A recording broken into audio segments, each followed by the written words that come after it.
Salam dan bahagia. Nama saya Igede Superjaya. Saya calon guru penggerak Angkatan ke-9 Kabupaten Tabanan dengan pengajar praktik I Gusti Eka Putri Dewi Nitya dan fasilitator I Nengah Edi Imawan. Baik Bapak Ibu guru hebat, pada kesempatan kali ini saya akan melaporkan aksi nyata untuk tugas 1.4.A.9. Aksi nyata modul 1.4 unggah aksi nyata. Dalam diseminasi aksi nyata budaya positif, saya berkolaborasi dengan teman-teman calon guru penggerak Angkatan 9 Kabupaten Tabanan di SMA Negeri 1 Pupuan. Yang pertama yaitu dengan Bapak I Gusti Putu Weda Astawa yang memaparkan tentang disiplin positif dan nilai-nilai kebajikan universal dan teori motivasi, hukuman, dan penghargaan restitusi. Yang kedua dengan Bapak I Putu Wahyu Iswara memaparkan tentang keyakinan kelas dan kebutuhan dasar manusia dan dunia berkualitas. Kemudian yang ketiga dengan Ibu Luh Gede Risa Handayani yang memaparkan tentang 5 posisi kontrol, dan saya sendiri Igede Superjaya memaparkan tentang segitiga restitusi. Untuk itu, mari saksikan video selanjutnya. Nyata budaya positif. Tes 1 2 3 tes.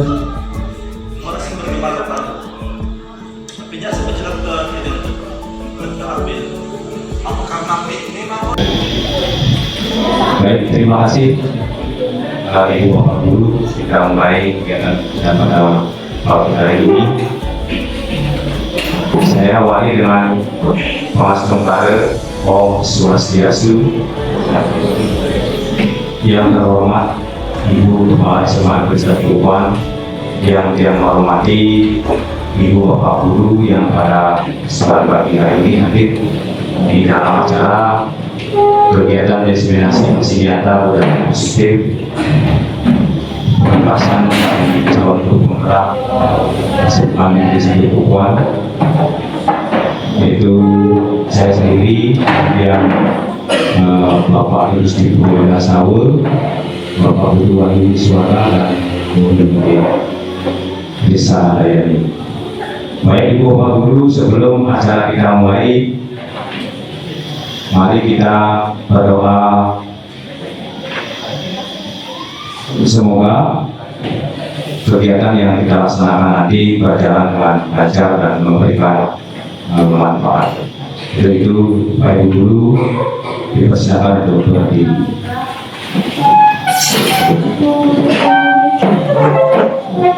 Sikap memustika. Sesuai dengan kepercayaan kita masing-masing, berdoa dimulai.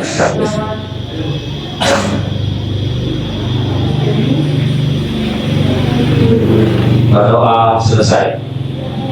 Bapak Ibu dipersilakan untuk kembali.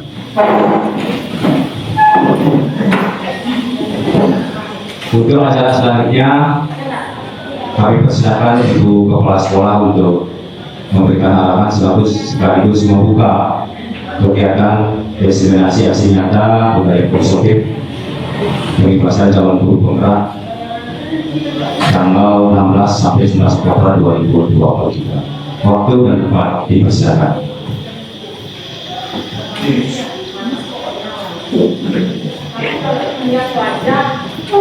Terima kasih yang terhormat Bapak Ibu calon guru penggerak Angkatan 9 Kabupaten Tabanan,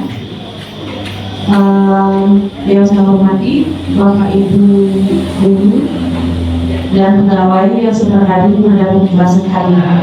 Om Swastiastu. Kegiatan ini sangat bermanfaat dan saya harapkan nanti untuk tim manajemen diambil atau diadopsi kegiatan ini menjadi kegiatan sekolah. Itu yang bisa saya sampaikan untuk diseminasi kegiatan diseminasi aksi nyata budaya positif dari CGP angkatan ke-8 ini saya buka secara resmi.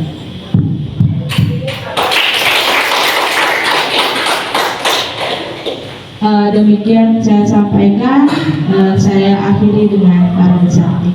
Om Santi, Santi, Santi.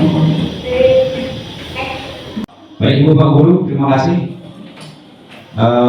Yang pakai pantun ya, Ibu Sri Asih membawakan tamu. Terima kasih sudah datang. Untuk itu waktu yang persilakan kepada Bapak Isti Putu Weda Astawa. Kita cek semangatnya dulu ya.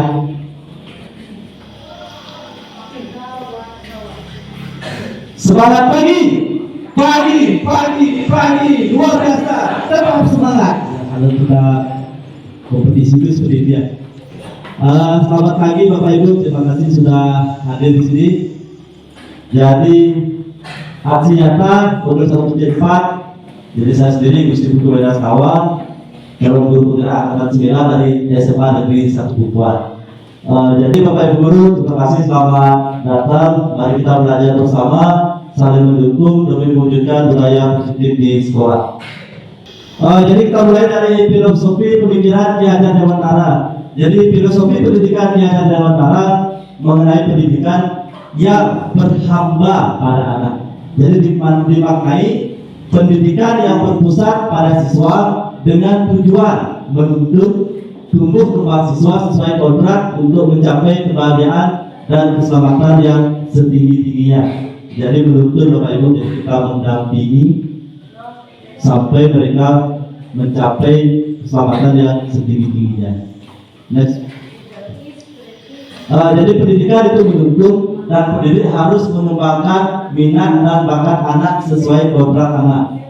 Kemudian pendidikan dan kebudayaan adalah dua hal yang saling terintegrasi. Pembelajaran berpusat pada siswa, terjadi komunikatif, kolaborasi, berpikir kritis dan kreatif. Kemudian dunia anak adalah bermain, sehingga pembelajaran haruslah menyenangkan dan memerdekakan anak. Kemudian yang keempat adalah pendidikan yang menerapkan sistem yang berpihak pada anak atau berhamba pada anak, sehingga tugas guru dilaksanakan dengan tulus, ikhlas dan penuh cinta. Jadi ini student center ya. Jadi pendidikan kita diharapkan berpusat pada siswa. Next.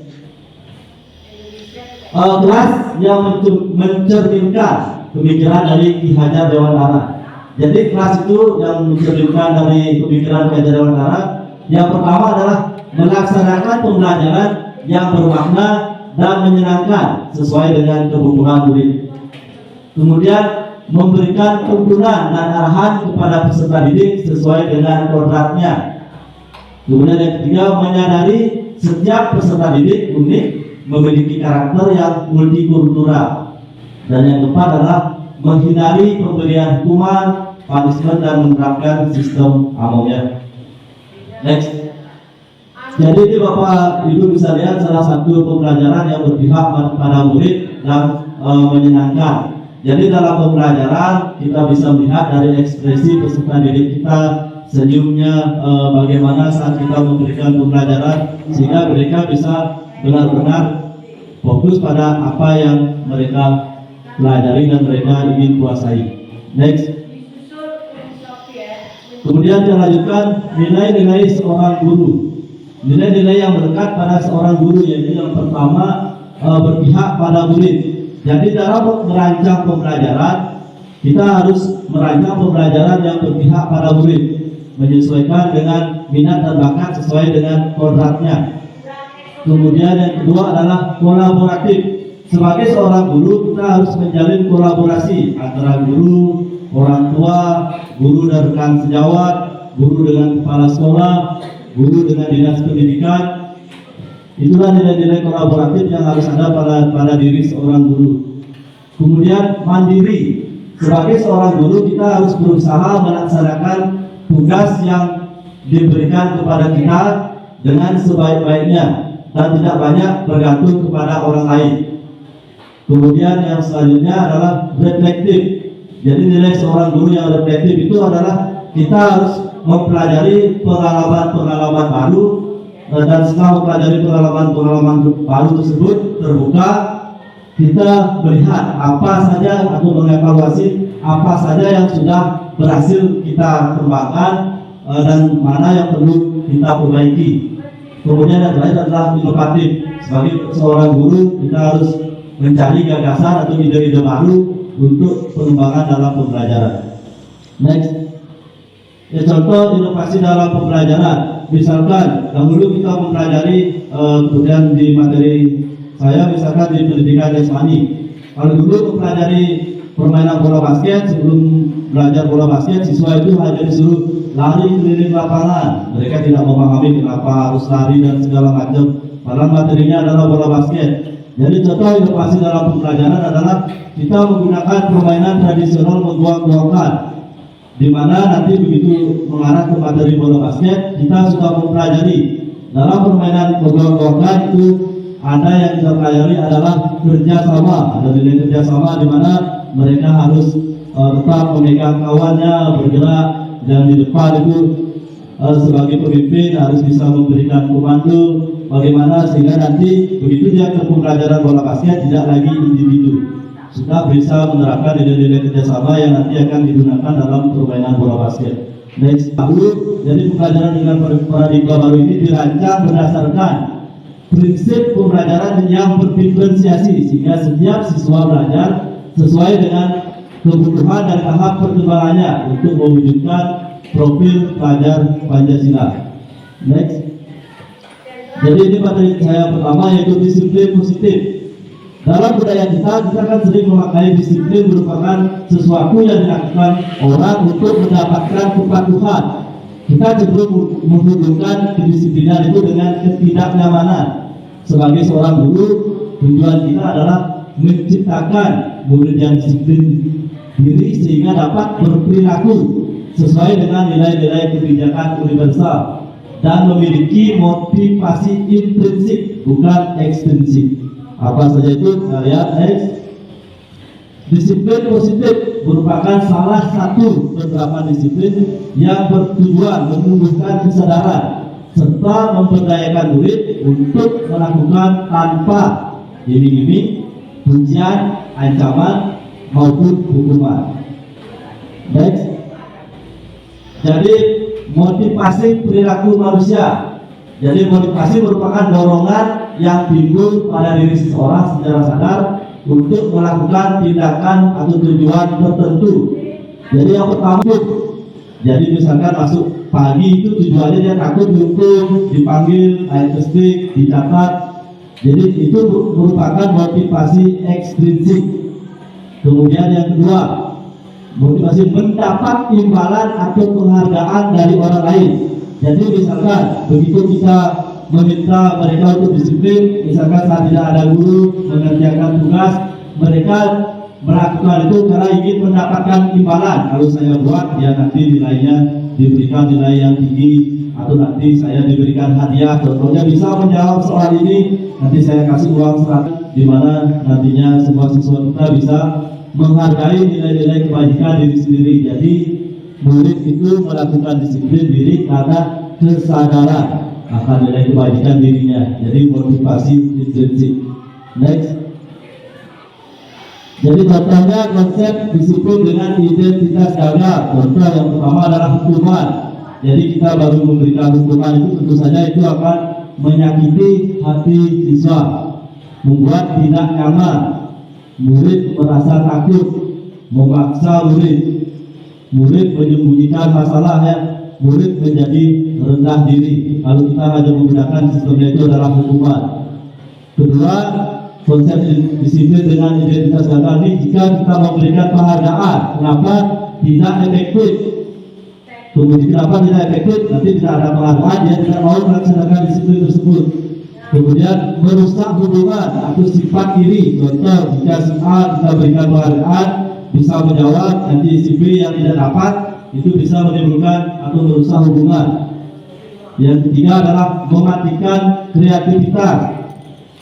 Kemudian penghargaan itu menghukum dengan sistem ranking, itu juga tergolong penghargaan, jadi kurang sesuai masih. Yang berikutnya adalah merampas hak menghargai. Kemudian konsep disiplin dengan identitas sukses, yaitu konsekuensinya penguatan jangka pendek, perlu monitoring yang berkelanjutan, ada stimulus dan respon, murid harus menghormati peraturan, dan yang ketiga adalah kehilangan waktu untuk merenungi kesalahan. Next. Kemudian kita memasuki tahap akhir ya, restitusi. Jadi murid bertanggung jawab untuk perilakunya. Jadi fokusnya adalah untuk pemecahan masalah jangka panjang. Nanti untuk penjelasan secara umum akan ada di bagian akhir. Murid menghormati dirinya dan orang lain. Jadi ada teori kontrol juga nanti ya. Jadi dirinya yang memegang kontrol. Murid bersemangat memperbaiki kesalahan. Next. Jadi konsep disiplin dengan pendekatan restitusi adalah sebuah cara untuk menanamkan disiplin positif pada murid. Jadi pengertian restitusi itu adalah proses menciptakan kondisi bagi murid untuk memperbaiki kesalahan mereka sehingga mereka bisa kembali pada kelompok dengan karakter yang lebih kuat. Jadi itu adalah pemaparan awal tentang konsep disiplin. Next. Terima kasih. Untuk sesi yang berikutnya yang akan kembalikan ke moderator. Semoga membawa manfaat sehingga bisa mewujudkan pelajar berprofil Pancasila. Salam Merdeka Belajar. Selamat pagi.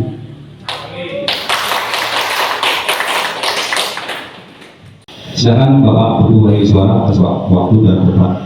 Baik, terima kasih Bapak Sukono sudah memberikan waktu untuk saya sambil menunggu. Baik, akan saya mulai dengan materi yang lanjutannya yang sudah ditampilkan oleh Bapak Suparjaya.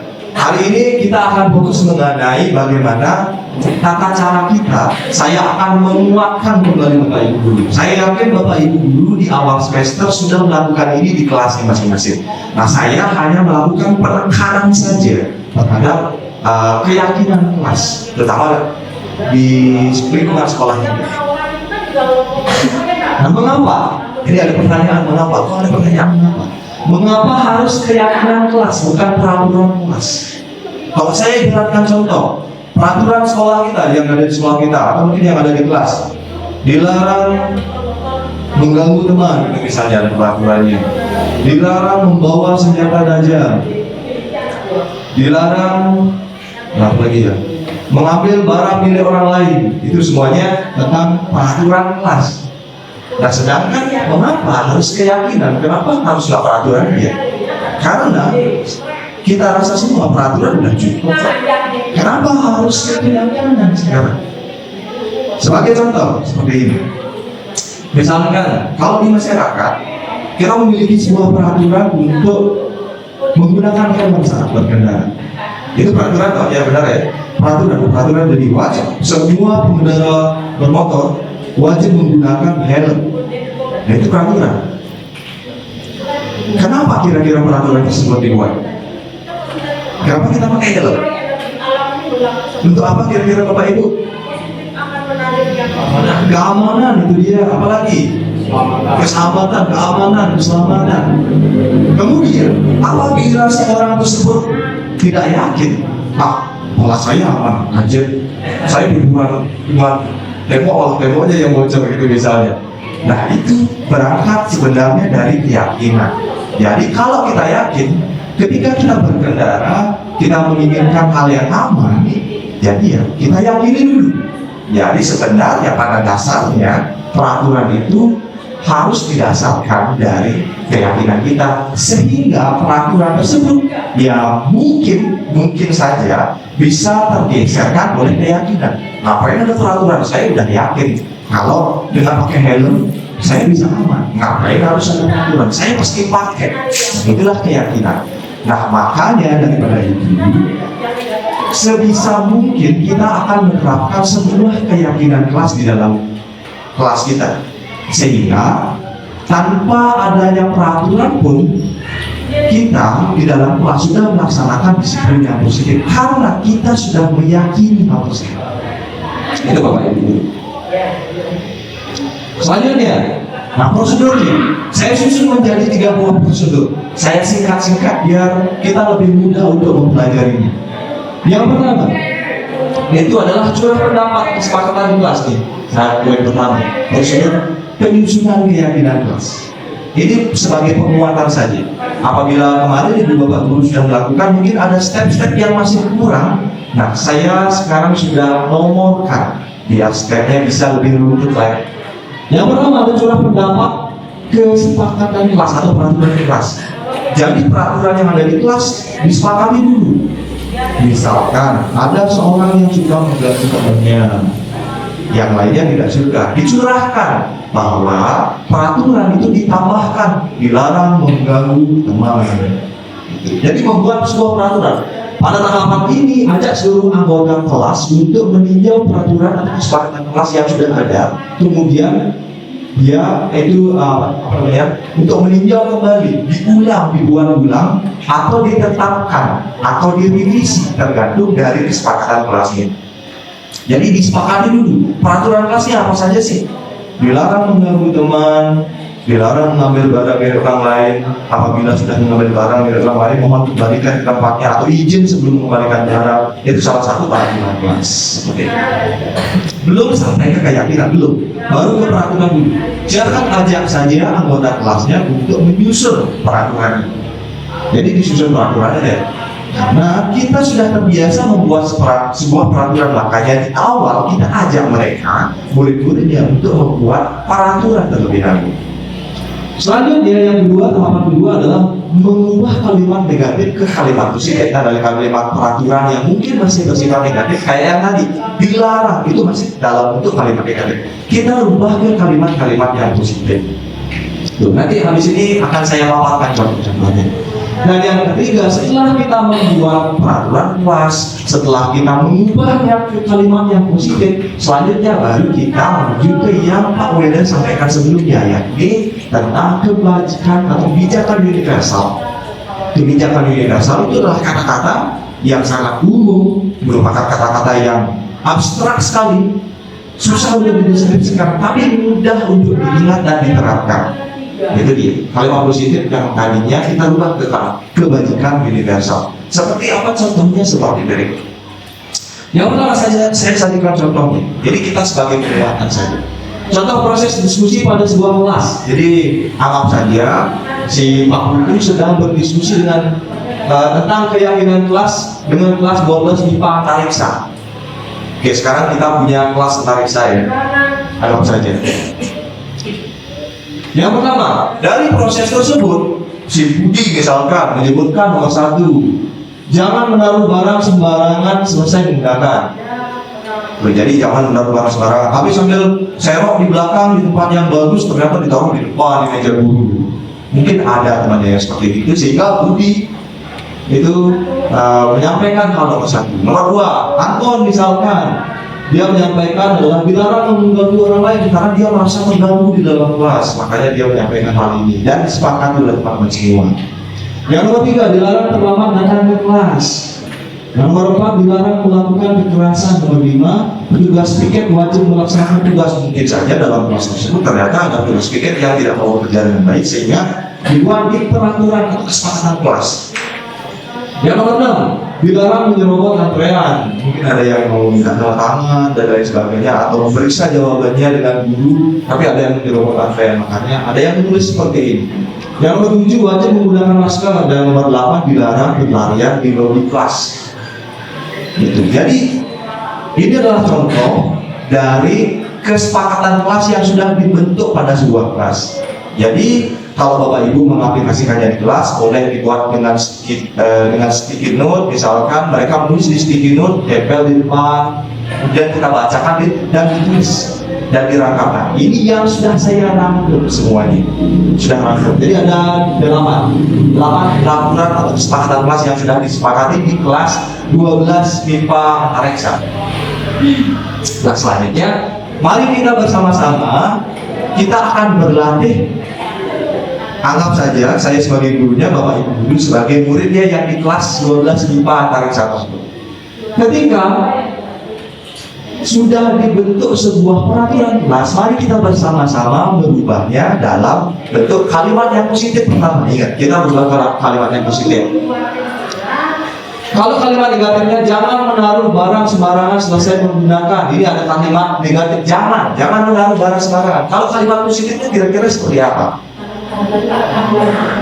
Oke, letakkan barang pada tempatnya. Kita cek. Atau mengembalikan barang ke tempatnya, boleh. Sama saja boleh. Disusun diksi yang mungkin yang penting positif. Itu salah satu contohnya. Yang kedua, dilarang mengganggu orang lain. Dilarang, kata negatif masih. Atau menghormati orang lain. Masih-masih ya Bapak Ibu ya. Oke. Yang ketiga, dilarang terlambat datang ke kelas. Kira-kira apa ini? Kalimat positifnya. Datang tepat waktu. Oke, kita lihat. Nah, atau hadir lebih awal juga boleh. Datang tepat waktu boleh. Itu kan kalimat yang positif juga. Masih bisa disusun. Yang nomor 4, dilarang melakukan kekerasan. Boleh menyayangi teman. Yang nomor 5, tugas piket wajib melaksanakan tugas. Apakah ini sudah kalimat yang positif? Tugas piket wajib melaksanakan tugas. Sudah kalimat yang positif. Tidak ada dilarang, tidak ada kata jangan. Berarti apakah sudah kata yang positif? Apakah kita tidak perlu rubah lagi? Atau mungkin bisa dirubah lagi diksinya kira-kira? Apa kira-kira? Kalau kata kalau yang dapat saya sampaikan mas begitu. Masih sama ya Bapak Ibu ya maknanya. Tapi kalimatnya sudah positif. Tapi masih umum. Dari petugas piket wajib melaksanakan tugas, kita rubah kalimat positif dengan melaksanakan kewajiban. Masih umum tapi masih masuk. Oke, yang nomor 6, dilarang menyerobot antrean. Kalimat positifnya kira-kira budayakan antri, apalagi kira-kira budayakan antri. Oke, kita lihat bergantian atau menunggu giliran. Budayakan antri juga boleh. Tidak harus seperti ini kata-kata ya, apa tidak harus. Yang nomor 7, wajib menggunakan masker. Kira-kira apa? Kita bisa rubah kalimat positifnya. Oke, itu boleh. Atau mau ditetapkan juga ya masih bisa, karena kalimatnya masih positif. Kalau mau ditetapkan juga masih bisa, karena kalimat masih positif. Wajib menggunakan masker. Saya rubah menjadi wajib menjaga kesehatan diri dan teman. Yang terakhir, contoh yang terakhir, dilarang berlarian di lobi kelas. Jadi ada murid berlarian di lobi kelas. Kira-kira kalimat positifnya apa? Bisa. Jalan pelan-pelan, terima kasih banyak. Apalagi kira-kira?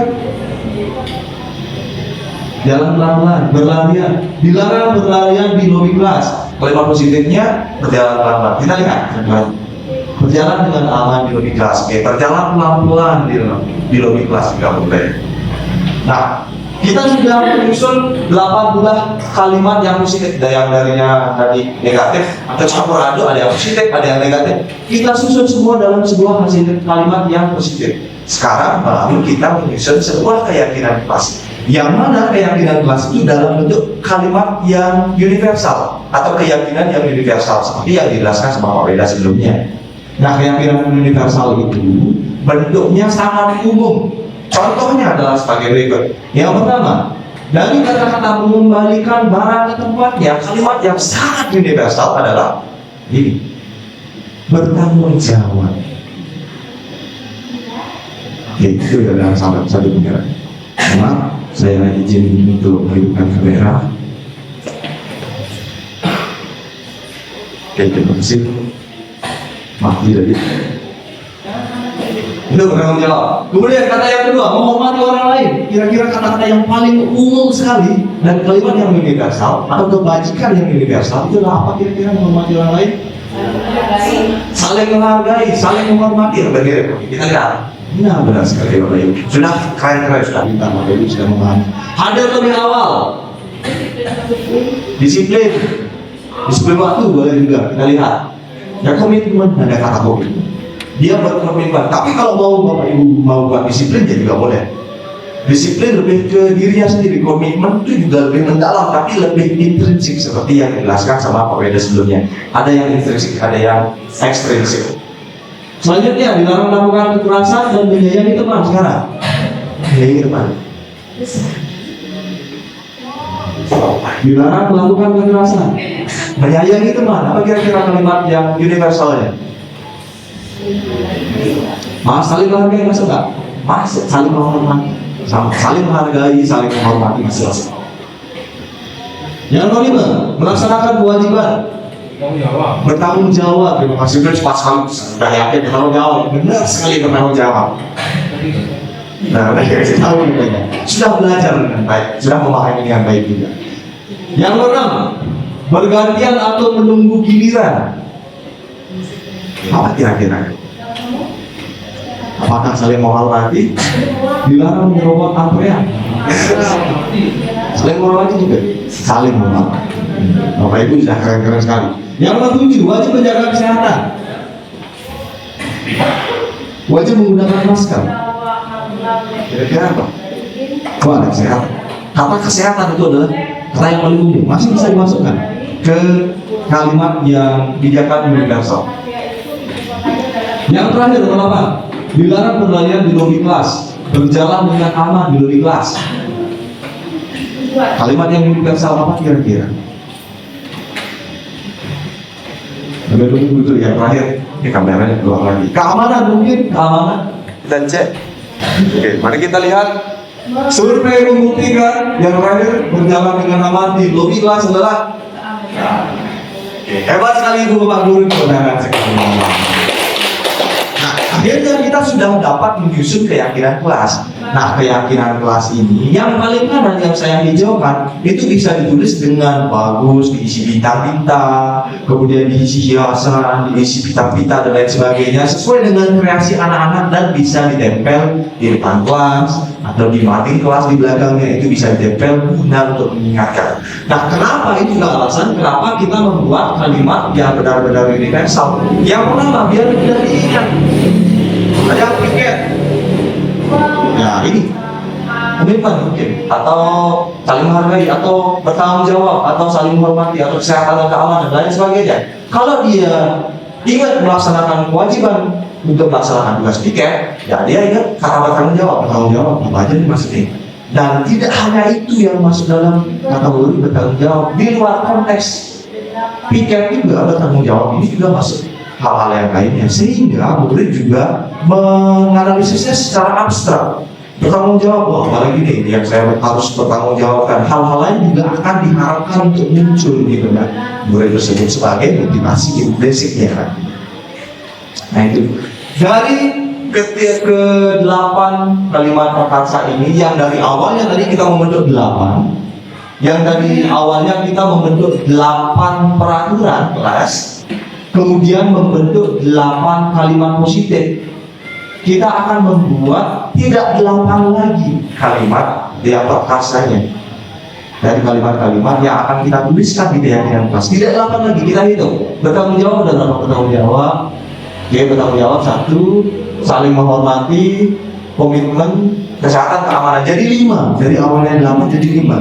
Dengan mempersempit kata atau kalimat, murid mungkin akan lebih mudah untuk mengingat. Nah, alangkah baiknya kalimat-kalimat ini jumlahnya itu adalah 3 sampai 7. Kalau udah lebih 7, 8 lebih itu mungkin sudah susah untuk diingat oleh murid. Yang paling bagus adalah 3 sampai 7 jumlah kalimatnya. Ini kebetulan 5 ya, masih tengah-tengah lagi.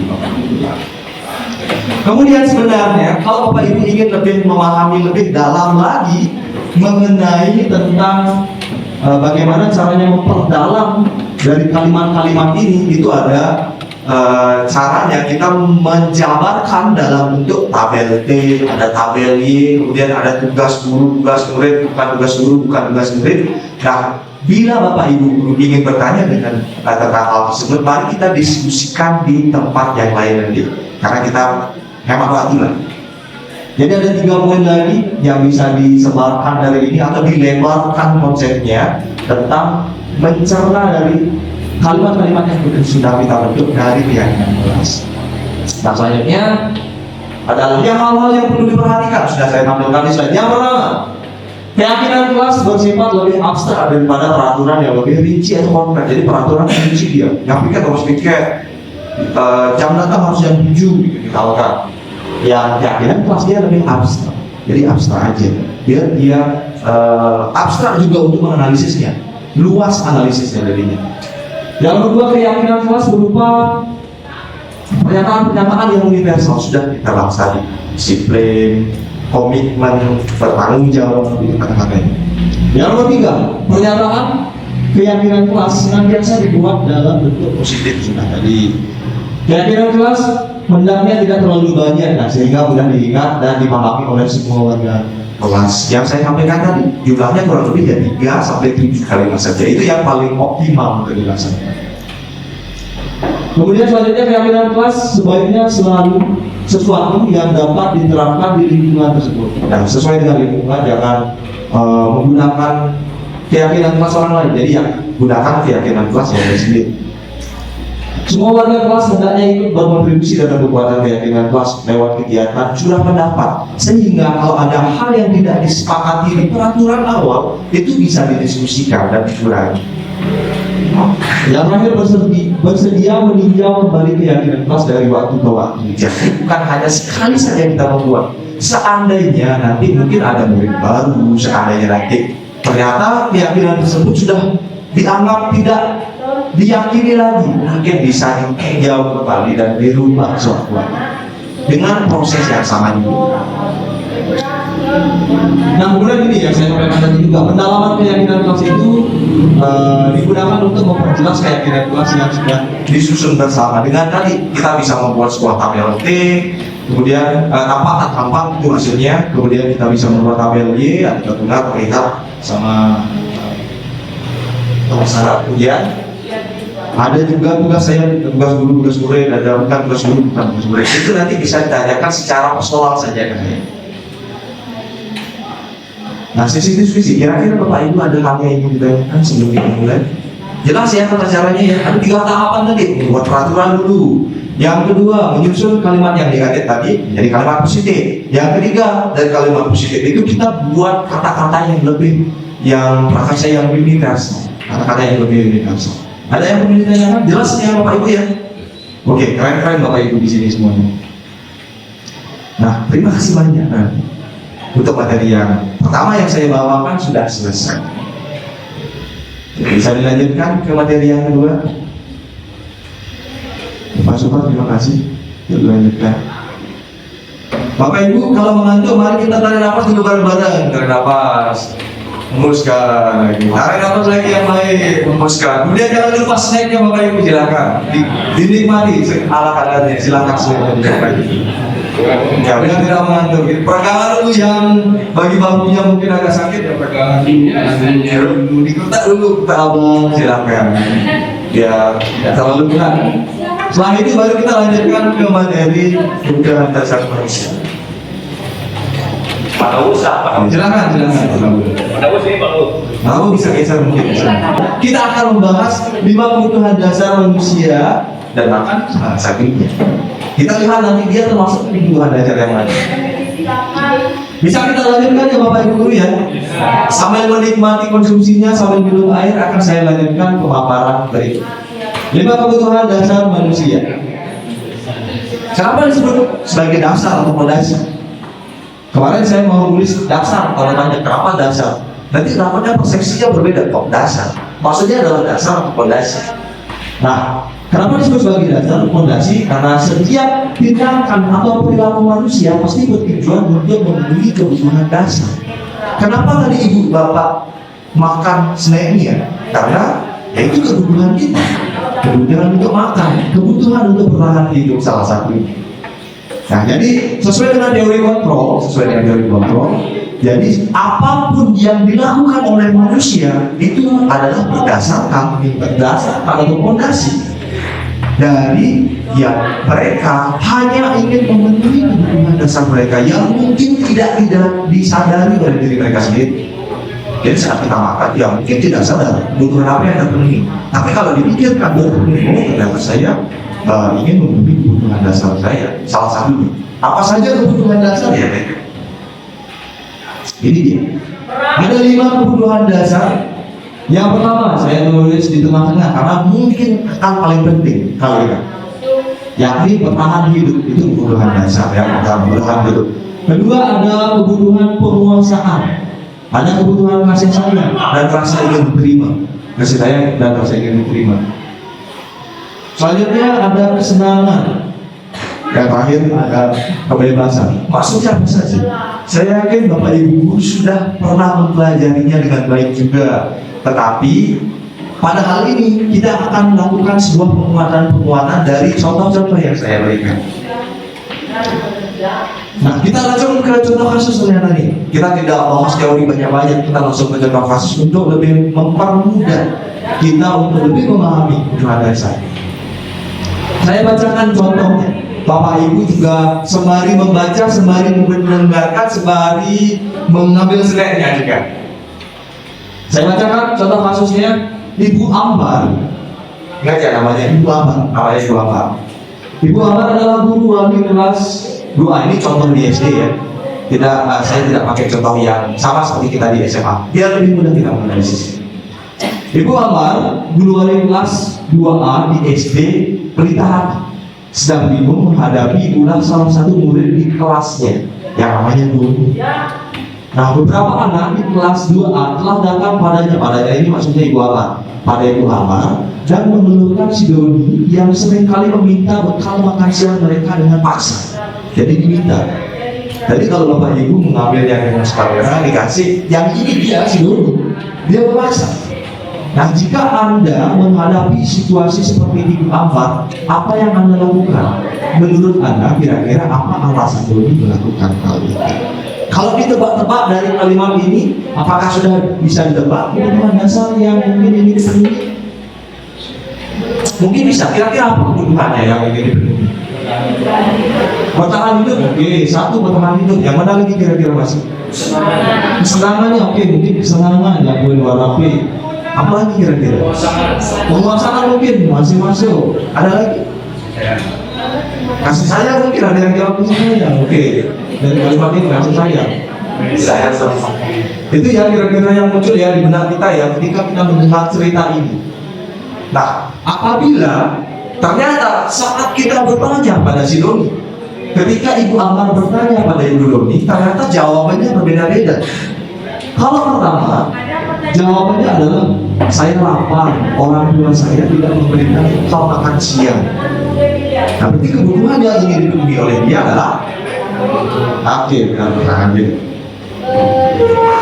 Tuh. Kalau dia jawabannya berbeda ternyata, jawabannya saya merasa senang karena teman-teman jadi memperhatikan saya. Saya merasa senang karena teman-teman jadi memperhatikan saya. Oke, kasih sayang dan rasa ingin diterima. Nah, itu dia. Karena dia ya ingin mendapatkan perhatian lebih dari teman-teman, sehingga dia mengambil makanannya. Ternyata jawabannya seperti ini, teman-teman jadi memperhatikan dia. Saya merasa diperhatikan.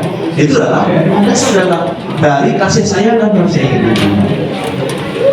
Kalau jawabannya berbeda lagi, saya merasa hebat, teman-teman jadi takut dan nurut saya. Penguasaan benar kan? Ya, penguasaan. Terus ternyata jawabannya berbeda lagi. Ternyata saya merasa bosan, ibu di rumah selalu memberikan bekal yang sama. Mana kira-kira? Kebebasan. Saya merasa bosan. Dia bosan. Karena ternyata ibunya memberikan bekal yang sama terus. Kalau dia dibekalin apa ya, misalnya tempe aja terus, tahu aja terus, jadinya mungkin dia bosan. Atau nugget aja terus, jadinya dia bosan. Kira-kira yang ternyata kalau dia merasa bosan, dia merasa bosan, hal yang sedang ingin dipenuhi oleh dia adalah kebutuhan kesehatan. Jadi kalau kita di kelas, misalkan ada anak-anak yang bosan, yang bertiduran, merasa nggak nyaman mungkin dengan dirinya, dia ingin memenuhi kesenangan, dia kurang kesenangan. Maka daripada itu kita perlu misalkan kadang-kadang ice breaking lah di kelas, biar dia senang. Jadi kebutuhannya dia dapat terpenuhi. Terakhir, saya hanya iseng, saya menikmati ketika mereka kesal. Jawabannya. Nah, otomatis yang terakhir ya, Bapak Ibu ya. Saya hanya iseng, saya menikmati ketika merasa kesal. Ketika mereka merasa kesal. Jadi agak psikopat sedikit ini ya. Itu kebutuhan kebebasan. Jadi dia ingin bebas. Dia ingin bebas. Jadi dia senang. Dia cuma iseng aja. Dia ingin bebas melakukan apapun. Jadi dia iseng. Dia hanya iseng melakukan apapun. Oke, ternyata dari yang kita prediksi di awal, kebutuhan yang mungkin muncul adalah utama itu, ada penguasaan mungkin, ada kesenangan, dan ternyata kalau dilihat dari jawaban tadi berbeda-beda hasilnya. Maka daripada itu, oke, ada contoh kasus lagi. Contoh kasus lagi sana. Contoh kasus. Bapak Ibu coba klasifikasikan kebutuhan dasar yang ingin dipenuhi murid berikut.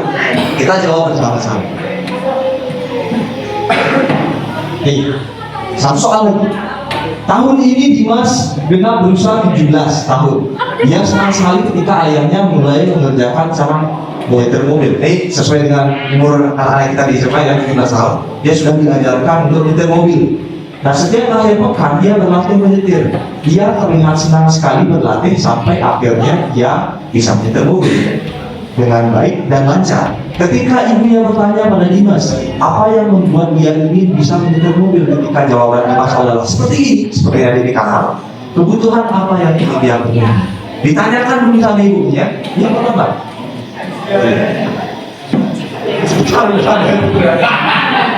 Pertama menyetir mobil itu seru, ya itu udah ada contohnya kesenangan.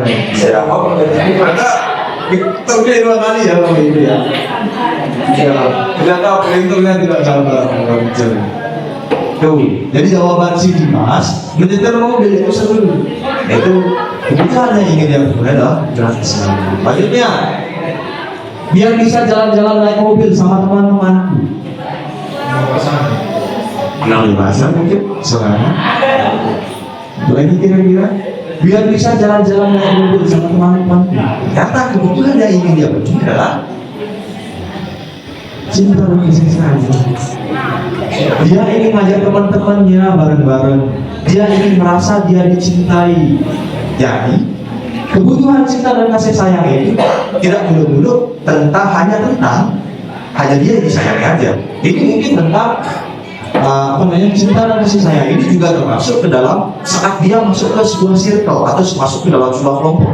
Dia diakui oleh kelompoknya, dia dianggap ada oleh kelompoknya, itu juga termasuk ke cinta dan kasih sayang. Selanjutnya, aku merasa bangga dan keren. Kebutuhan apa kira-kira? Aku merasa bangga dan keren apa? Pengakuan kan? Kita lihat penguasaan. Aku keren loh, aku bisa menguasai ini. Jadi kebutuhan penguasaan itu adalah tentang ketika dia bisa, ketika dia mampu, ketika dia berhasil menggapai sesuatu, dia ingin dianggap bahwa dia bisa. Aku keren loh dan bangga. Aku merasa bangga dan keren. Dia ingin diakui bahwa dia bisa. Itu adalah kebutuhan penguasaan. Yang terakhir, aku senang bisa pergi ke tempat-tempat yang aku suka. Itu Bapak Ibu sudah mampu menganalisis tentang kebebasan. Nah, jadi kunci saat seorang murid melaksanakan sesuatu berdasarkan teori kontrol. Jadi setiap aktivitas yang dilakukan murid adalah berdasarkan dengan hal yang mereka ingin penuhi dengan 5 kebutuhan dasar yang kita belajar. Jadi kuncinya adalah tanyakan dulu sebelum kita mengerti. Kita punya murid di dalam kelas, dia lagi tidur, langsung kita marah-marah, langsung suruh keluar kelas, langsung BK kamu tidur di dalam kelas. Ya, kuncinya adalah tanyakan dulu, kira-kira kenapa dia tidur. Mungkin saja ternyata tadi malam dia begadang, menyiapkan bahan dagangan untuk besok pagi harus didagangan. Tidak kan hal seperti itu. Kebutuhannya yang mungkin ingin dipenuhi adalah kebutuhan petani itu salah satunya, mungkin saja. Jadi kuncinya adalah tanyakan dulu sebelum kita mengingat. Itu adalah hal yang penting dalam melaksanakan memenuhi 5 kebutuhan dasar manusia sebagai salah satu budaya positif yang harus kita laksanakan bersama-sama Bapak Ibu. Nah, terima kasih. Ada pertanyaan kira-kira Bapak Ibu? Jelas ya? Kita resume sedikit. Tadi kebutuhan dasar manusia ada 5 apa saja? 1, bertahan hidup. Yang kedua, kasih sayang, rasa cinta dan rasa ingin diterima. Selanjutnya, penguasaan lagi. Selanjutnya, kesenangan. Yang terakhir, kebebasan. Bapak Ibu sudah keren sekali, sudah mampu. Semoga kita bersama semuanya bisa menerapkannya kelas di lingkungan sekolah dan bahkan di rumah mungkin. Nanti ada anaknya mungkin menuangkan air, nanti ditanya dulu. Kenapa Pak dan itu Pak? Mungkin dia ingin memenuhi kebutuhan dasar, mungkin mereka masih bosan dan sebagainya. Semoga kita bersama bisa untuk menerapkan yang tadi kita bahas bersama. Terima kasih Bu Bapak Guru untuk waktunya. Saya kembalikan ke moderator.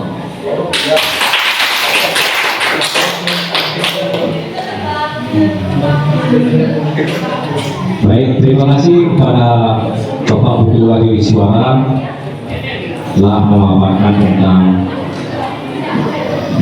rangkaian kelas dan kebutuhan dasar manusia dan dunia berkualitas. Jadi tepuk tangan sekali lagi Bapak Guru.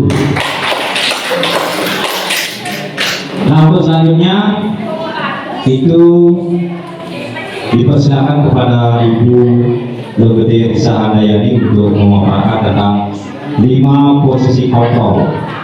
Untuk Bu Logede Risa Handayani dipersilakan.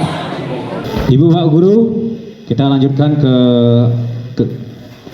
topik yang selanjutnya. Masih semangat Bapak Ibu Pak Guru? Kita coba lagi ya. Semangat pagi. Luar biasa. Baik. Nah, tadi setelah Pak Budi Wahyu Iswara memaparkan materi tentang keyakinan kelas dan juga beberapa paparannya, kemudian kita lanjutkan ke Bu Logede Risa Handayani, yaitu tentang 5 posisi kontrol guru. Jadi Ibu Bapak Guru mohon disimak sebaik-baiknya, karena kita sebagai guru kita harus mempunyai 5 posisi, kita mempunyai 5 posisi kontrol itu, dan yang mana yang perlu kita laksanakan. Untuk waktu dan tempat dipersilakan Bu Logede. Baik, terima kasih atas arahannya untuk Pak Super. Selamat siang Bapak Ibu. Masih tetap semangat ya? Masih. Oke, terima kasih. Tadi Bapak Ibu sudah menyimak materi tentang budaya positif yang sudah disampaikan oleh Bapak Weda Astawa dan Bapak Wahyu Iswara. Sekarang saya, Logede Risa Handayani, akan memaparkan materi selanjutnya, itu tentang 5 posisi kontrol. Nah, sebelum kita langsung masuk ke materi, kita ice breaking dulu ya. Kita ice breaking sekarang Bu, tentang tepuk pagi, siang, sore, malam. Kalau pagi 1 kali, kalau siang 2 kali, sore 3 kali, kalau malam tidak bersuara. Sudah jelas Bu ya? Oke.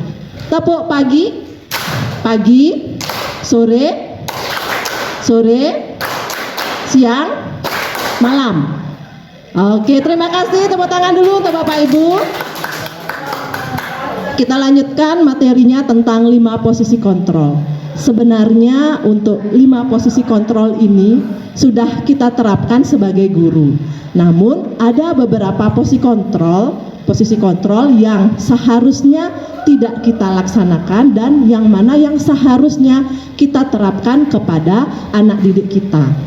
Karena seperti tujuan pendidikan menurut filosofi Ki Hajar Dewantara, kita itu bertugas untuk menghamba pada murid, di mana kita memiliki kegiatan-kegiatan itu hendaknya semuanya berpusat pada murid.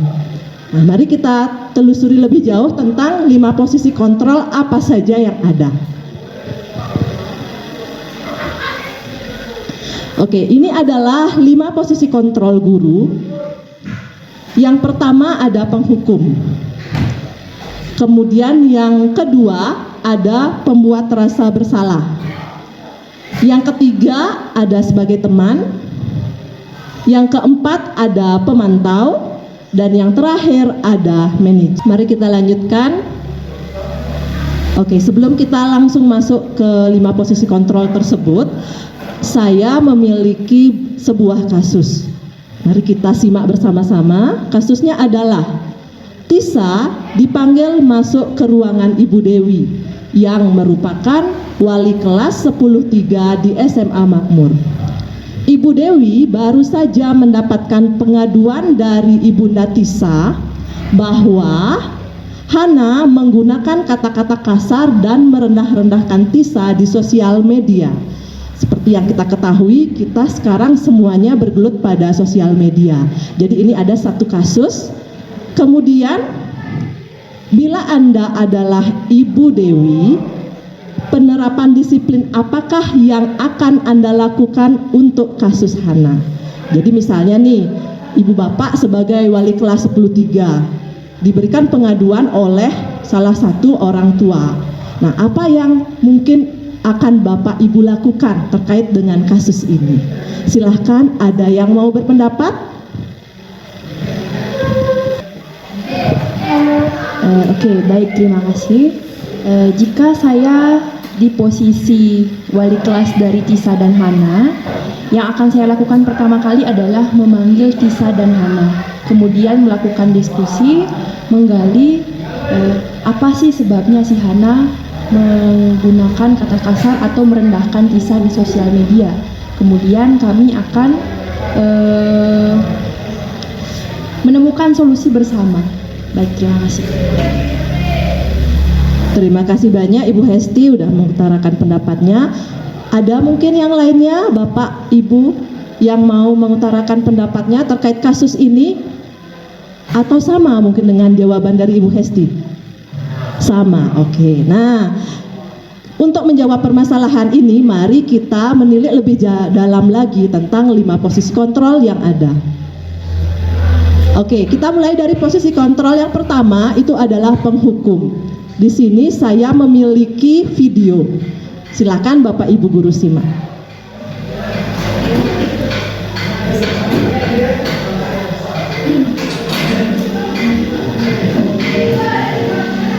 Naren,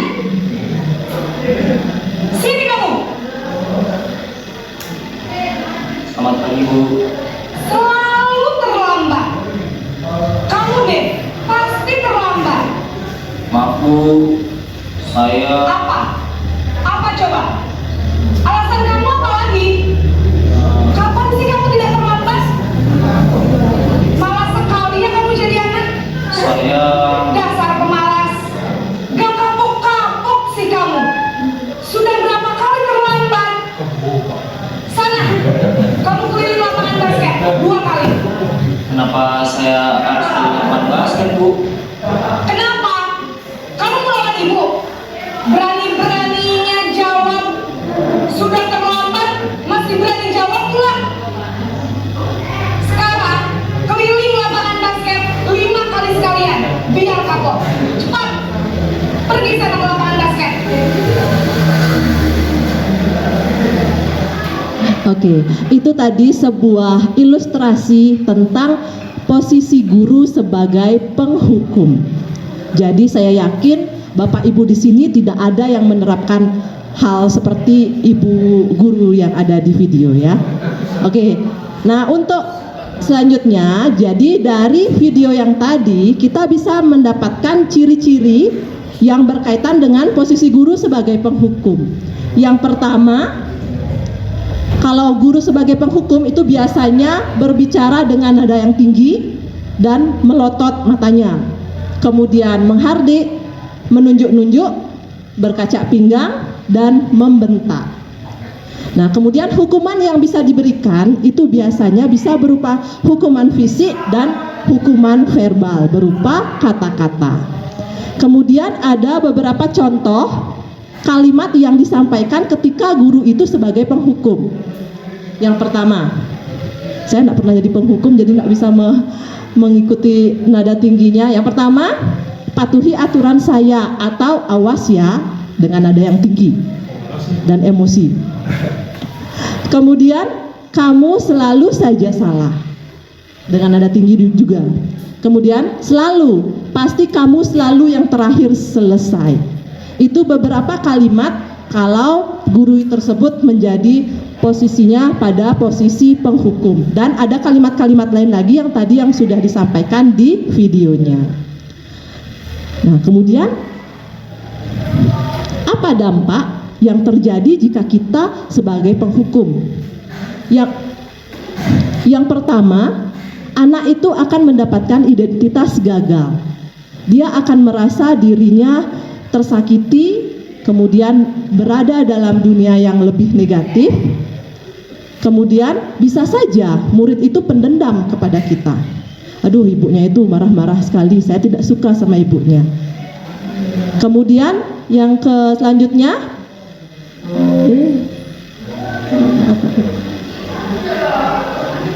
jadi bisa saja kalau kita sebagai penghukum, murid itu tidak akan menyukai guru dan juga berimbas kepada mata pelajaran yang diampunya. Nah, itu adalah beberapa ciri dan dampak kalau kita sebagai penghukum. Apakah itu disarankan dan diperbolehkan? Ya, benar sekali Bapak Ibu hebat. Jadi posisi penghukum ini adalah posisi terendah yang tidak disarankan karena kita akan membentuk identitas gagal pada siswa. Oke, selanjutnya posisi yang kedua, setingkat lebih baik selain sebagai penghukum, itu adalah pembuat rasa bersalah. Kita simak videonya.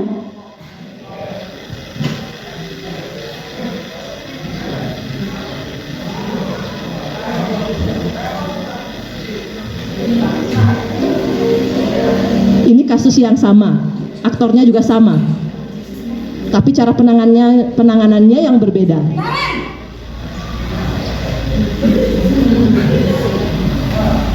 Selamat pagi, Bu.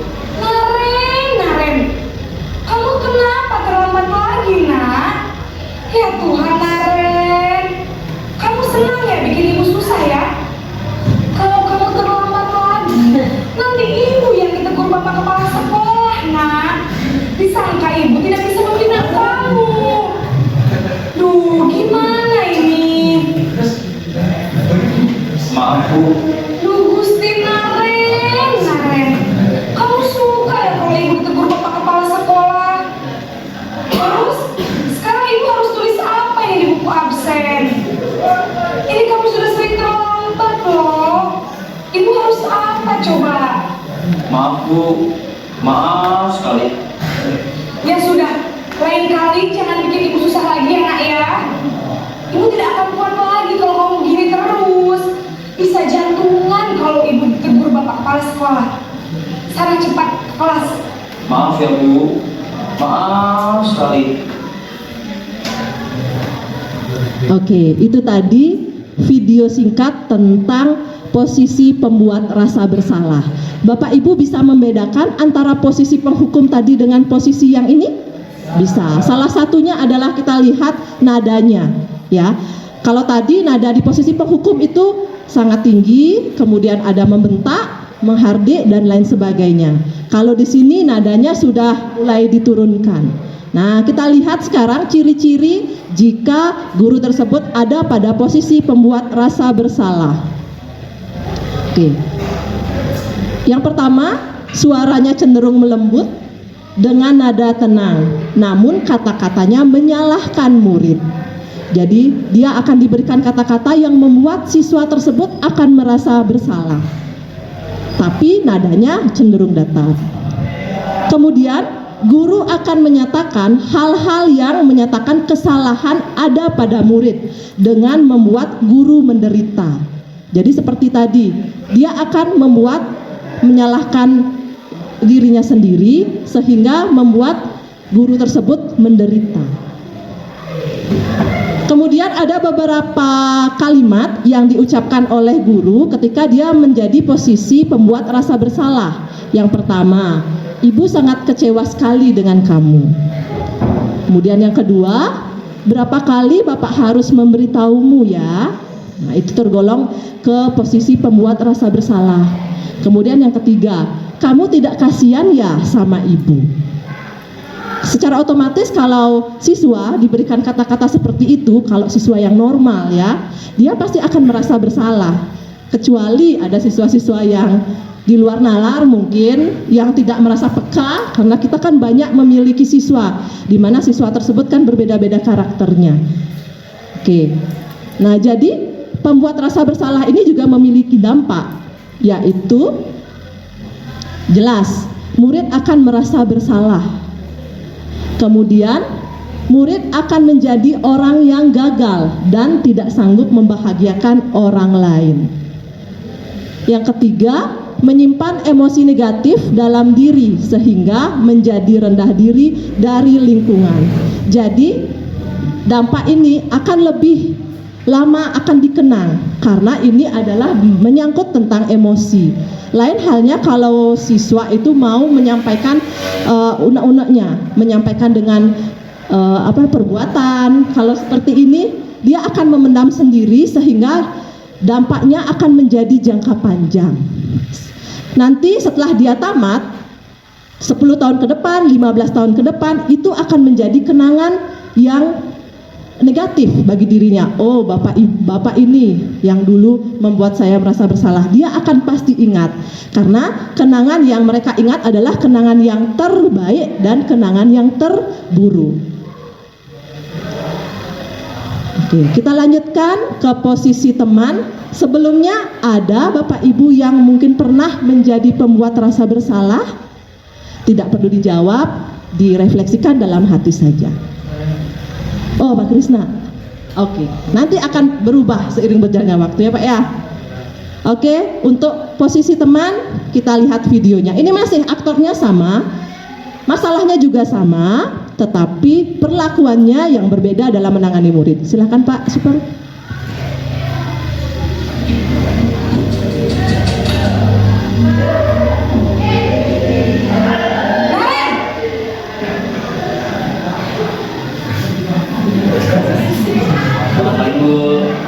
Wah, sudah jam berapa ini nak? Terlambat lagi ya saya. Iya Bu, habis ibu saya lupa bangunkan saya Bu. Kamu malah menyalahkan ibu kamu. Kamu bukannya anak yang larinya paling kencang. Kok terlambat sih? Iya Bu, saya memang terlambat bangun tadi. Jadi biarpun saya lari kencang, tetap gak kekejar Bu. Ya sudah sana, nanti lain kali larinya lebih kencang lagi ya, biar gak terlambat lagi. Bikin seneng ibu, demi ibu, bisa kan? Bisa lah Bu. Ya sudah sana masuk kelas, ibu beresin urusan absen kamu. Kamu ini ada-ada saja.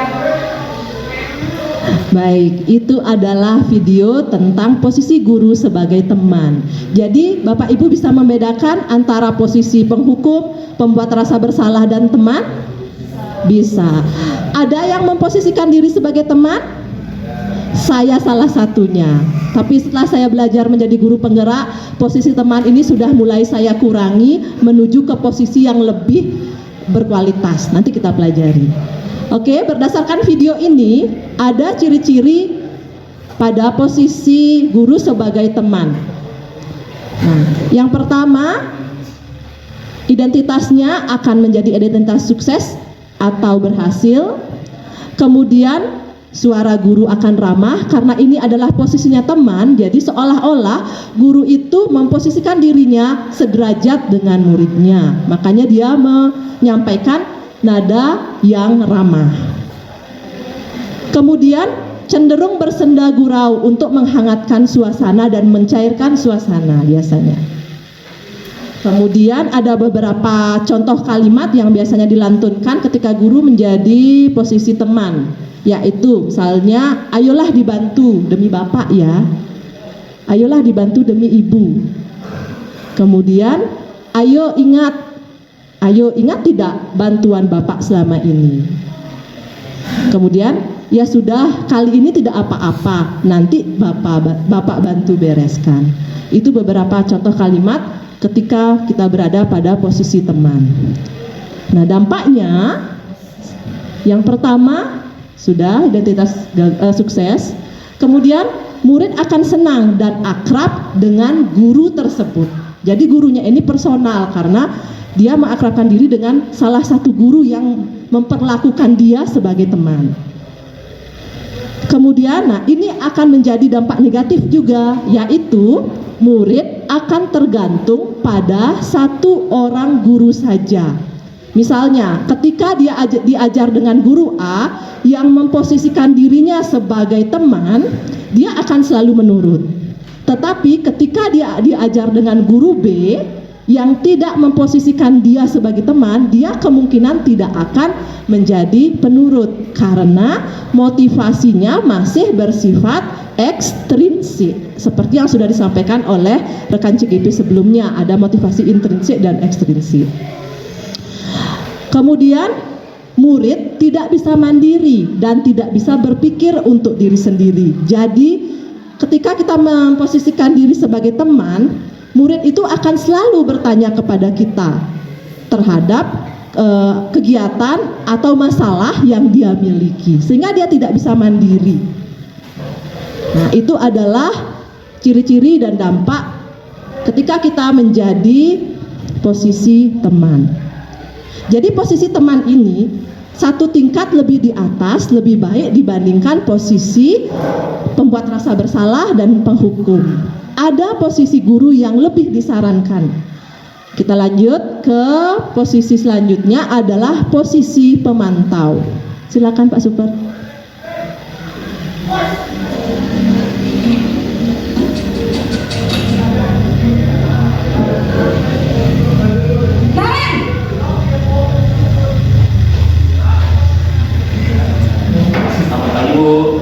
Naren, apa peraturan sekolah kita tentang jam berapa kita harus masuk sekolah, Nak? Kita harus di sekolah jam 7, Bu. Iya betul, sekarang sudah jam 7.20. Naren sudah tahu konsekuensinya jika terlambat hadir.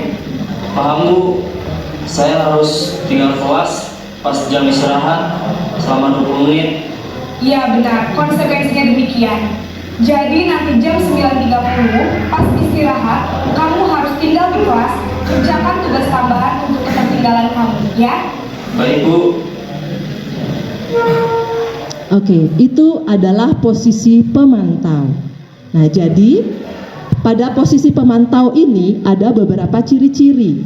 Yang pertama, guru akan memposisikan dirinya sebagai pemantau dengan bersuara yang datar, kemudian tidak emosional, dan juga tidak bersenda gurau. Kalau tadi pada posisi teman kan kita memposisikan diri sebagai teman. Pasti kita berusaha mengakrabkan diri dengan bersenda gurau, dengan ramah, dengan tertawa bersama muridnya. Kalau yang ini tidak. Kemudian pemantau selalu memantau berdasarkan peraturan. Jadi guru yang memposisikan dirinya sebagai pemantau, dia akan berpegang teguh kepada peraturan yang ada di sekolahnya. Kemudian kalau siswa tersebut melakukan sebuah pelanggaran, guru yang berposisi sebagai pemantau akan memberikan konsekuensi terhadap pelanggaran yang sudah dilakukan oleh siswa tersebut. Kemudian ketika guru memberikan konsekuensi, maka guru tetap mengawasi siswa tersebut. Kemudian contoh kalimatnya pasti bertanya tentang apa peraturannya. Kemudian apa yang kamu lakukan, konsekuensinya apa ketika kamu melanggar. Kemudian dampak ketika kita menjadi seorang pemantau adalah yang pertama, identitasnya berhasil atau sukses. Kemudian murid akan memahami konsekuensi dari pelanggaran yang dia lakukan. Kemudian, nah di sini siswa tetap merasa dibuat tidak nyaman karena dia harus melaksanakan konsekuensi terhadap pelanggaran yang dibuat. Dan guru tetap mengawasi ketika melaksanakan konsekuensi tersebut. Namun guru tidak menunjukkan emosi yang berlebihan. Itu untuk posisi pemantau. Selanjutnya yang terakhir, ini adalah posisi guru, posisi kontrol guru yang disarankan, di mana kita seharusnya memposisikan diri sebagai manajer. Silakan Pak.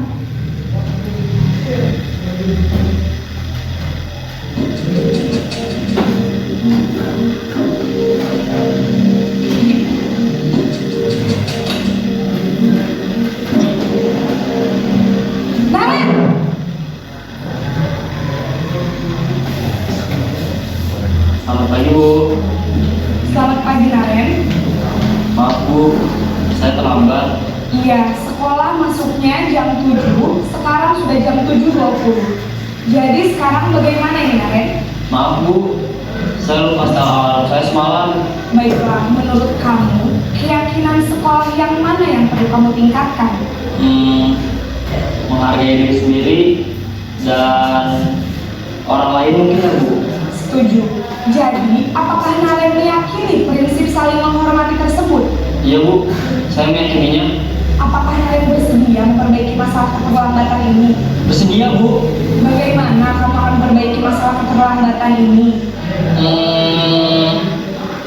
Saya akan coba untuk tidak lupa menyetel alarm saya Bu. Baik, kalau Naren lupa menyetel alarm di rumah, ada orang yang kira-kira bisa bantu mengingatkan tidak? Ada Bu, kakak saya, Kak Emma. Ada lagi selain Kak Emma? Selain Kak Emma, ada ibu saya. Baik, jadi yang mengingatkan Naren adalah Kak Emma dan ibu kamu ya? Kira-kira akan mulai start alarm kapan nih Naren? Setelah pulang sekolah, akan segera saya lakukan. Baik, jadi Naren akan setel alarm untuk bangun besok pagi dan akan diingatkan oleh kakak dan ibu dan Naren ya. Ada lagi yang mungkin perlu dilakukan Naren agar tidak terlambat bangun lagi? Tidak ada Bu. Baik Naren, terima kasih untuk kerjasama kamu. Sekarang kamu perlu kembali ke kelas untuk belajar. Baik Bu, terima kasih. Oke, itu tadi video singkat tentang posisi guru sebagai manajer. Jadi sudah terlihat jelas kalau kita memposisikan guru, memposisikan diri kita sebagai manajer, pasti pertama kita akan mengadakan diskusi terkait dengan alasan mereka untuk mengapa terlambat, kemudian berkaitan juga dengan keyakinan yang sudah dibuat. Nah, ada beberapa ciri-ciri ketika kita memposisikan diri sebagai manajer. Yang pertama, kalau kita memposisikan diri sebagai manajer, kita akan menerapkan segitiga restitusi dengan 3 tahapan, yaitu menstabilkan identitas, validasi tindakan yang salah, dan menanyakan keyakinan. Nanti segitiga restitusi ini akan dibahas lebih jelas lagi oleh Bapak Superjaya. Kemudian berkaitan dengan nadanya, nada gurunya, nada suara gurunya akan tulus. Dia akan berusaha memposisikan dirinya, kemudian mendengarkan curahan hati siswanya dengan sebaik-baiknya. Kemudian guru akan mengajukan pertanyaan bermakna agar membuka pikiran murid. Kenapa sih kamu terlambat? Apa yang menyebabkan kamu terlambat? Seperti itu. Kemudian guru membimbing murid untuk memecahkan masalahnya bersama. Jadi kita akan dibimbing, siswa tersebut akan kita bimbing sehingga akan menemukan solusinya. Jadi solusinya bukan dari kita, tapi dari si anak tersebut. Kemudian yang terakhir, penekanannya bukan pada membuat konsekuensi, tetapi berkolaborasi untuk membantu siswa memperbaiki kesalahan yang ada. Jadi kita akan bersama dengan siswa tersebut berkolaborasi sehingga kesalahan yang dia lakukan akan bisa ditemukan solusinya. Nah, ini ada beberapa contoh pertanyaan yang sama juga di video yang sudah tadi disampaikan. Keyakinan kelas apa yang kamu yakini? Kemudian, jika kamu meyakininya, apakah kamu bisa memperbaikinya? Kemudian, apa rencana kamu untuk memperbaiki hal ini? Jadi, di posisi manajer kita berusaha untuk membangkitkan motivasi intrinsik siswa sehingga yang keluar dalam dirinya sendiri, yang dia katakan solusinya itu memang benar dari dalam dirinya. Kemudian dampak yang akan terjadi ya jelas, yang pertama ada identitas sukses, kemudian murid akan menjadi lebih mandiri dan menemukan sendiri solusi dari permasalahan tersebut. Kemudian murid akan menjadi lebih percaya diri dan dapat menyelesaikan masalah. Pasti untuk posisi manajer ini adalah posisi yang paling disarankan ketika kita menjadi seorang guru. Namun saya juga baru berusaha belajar untuk menjadi posisi sebagai manajer, karena seperti yang kita ketahui siswa kita rasanya tidak semua bisa diajak berdiskusi ya, apalagi yang memiliki bakat-bakat yang khusus, jadi susah untuk diajak berdiskusi. Makanya kita mari bersama-sama secara perlahan-lahan semoga nantinya kita semua bisa menerapkan posisi sebagai manajer. Oke, setelah Ibu Bapak menyimak 5 posisi kontrol yang ada pada slide. Nah, coba Bapak Ibu renungkan, di posisi manakah Bapak Ibu sekarang? Tidak perlu dijawab, jadi silakan direnungkan, kemudian nanti bisa akan mengubah diri menjadi posisi manajer. Walaupun tidak 100%, tapi kita berusaha untuk perlahan-lahan menjadi posisi yang paling terakhir. Terima kasih Bapak Ibu sudah menyimak materi yang saya berikan. Semoga materi yang saya paparkan ini bisa bermanfaat bagi Bapak Ibu ke depannya. Akhir kata saya tutup dengan selamat siang. Terima kasih Pak Super.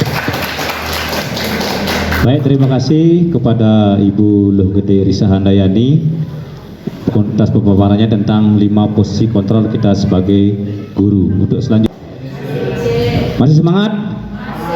Baik, coba dulu angkat tangannya dulu, 1, yang kanan, kemudian turunkan, kemudian angkat yang kiri, kemudian turunkan, kemudian angkat kedua-duanya, kemudian turunkan, kemudian angkat bersama-sama dengan bernafas, duanya, terus sudah turunkan lagi, angkat sekali lagi berdua-duanya sampai narik nafas, turunkan. Baik, sudah ya. Baik, terima kasih. Yang terakhir saya akan muayang yang terakhir, jadi saya mendapatkan pilihan yang terakhir. Jadi kalau diundi, saya undian yang terakhir.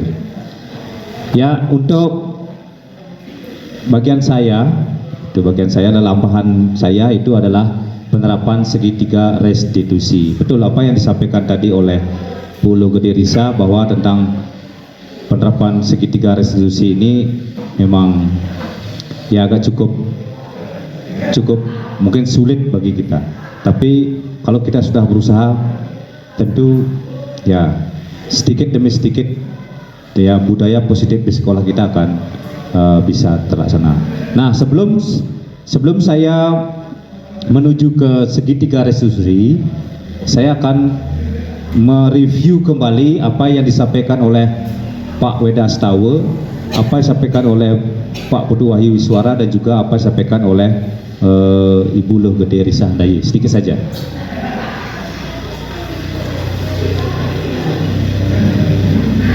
Kita mulai yang pertama, yaitu tentang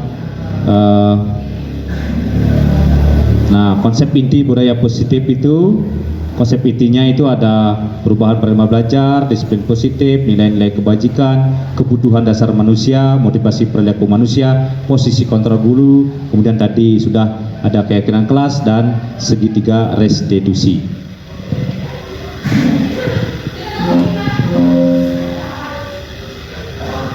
Nah, ini Nilainya tersebut sesuai dengan relevansi filosofi daripada pendidikan Ki Hajar Dewantara, yaitu pesan kuncinya adalah pendidikan itu adalah menuntun, gitu ya, menuntun segala kodrat yang ada pada anak-anak agar mereka dapat mencapai keselamatan dan kebahagiaan yang setinggi-tingginya, baik sebagai manusia maupun sebagai anggota masyarakat. Nah, ini adalah kunci daripada filosofi pendidikan Ki Hajar Dewantara. Tadi sudah disampaikan oleh Pak Weda Astawa. Kemudian ini lagi pemeliharaan dengan paradigma baru, yaitu prinsipnya adalah berdiferensiasi, sehingga peserta didik sesuai kebutuhan misalkan tahap perkembangan sesuai teori modern dan menunjukkan profil pelajar Pancasila. Jadi kita dengungkan adalah profil pelajar Pancasila. Pak Made, mana? Oh, oke. Dipersilakan Pak. Nah, kemudian yang selanjutnya, nah ini miskonsepsi tentang teori kontrol ya.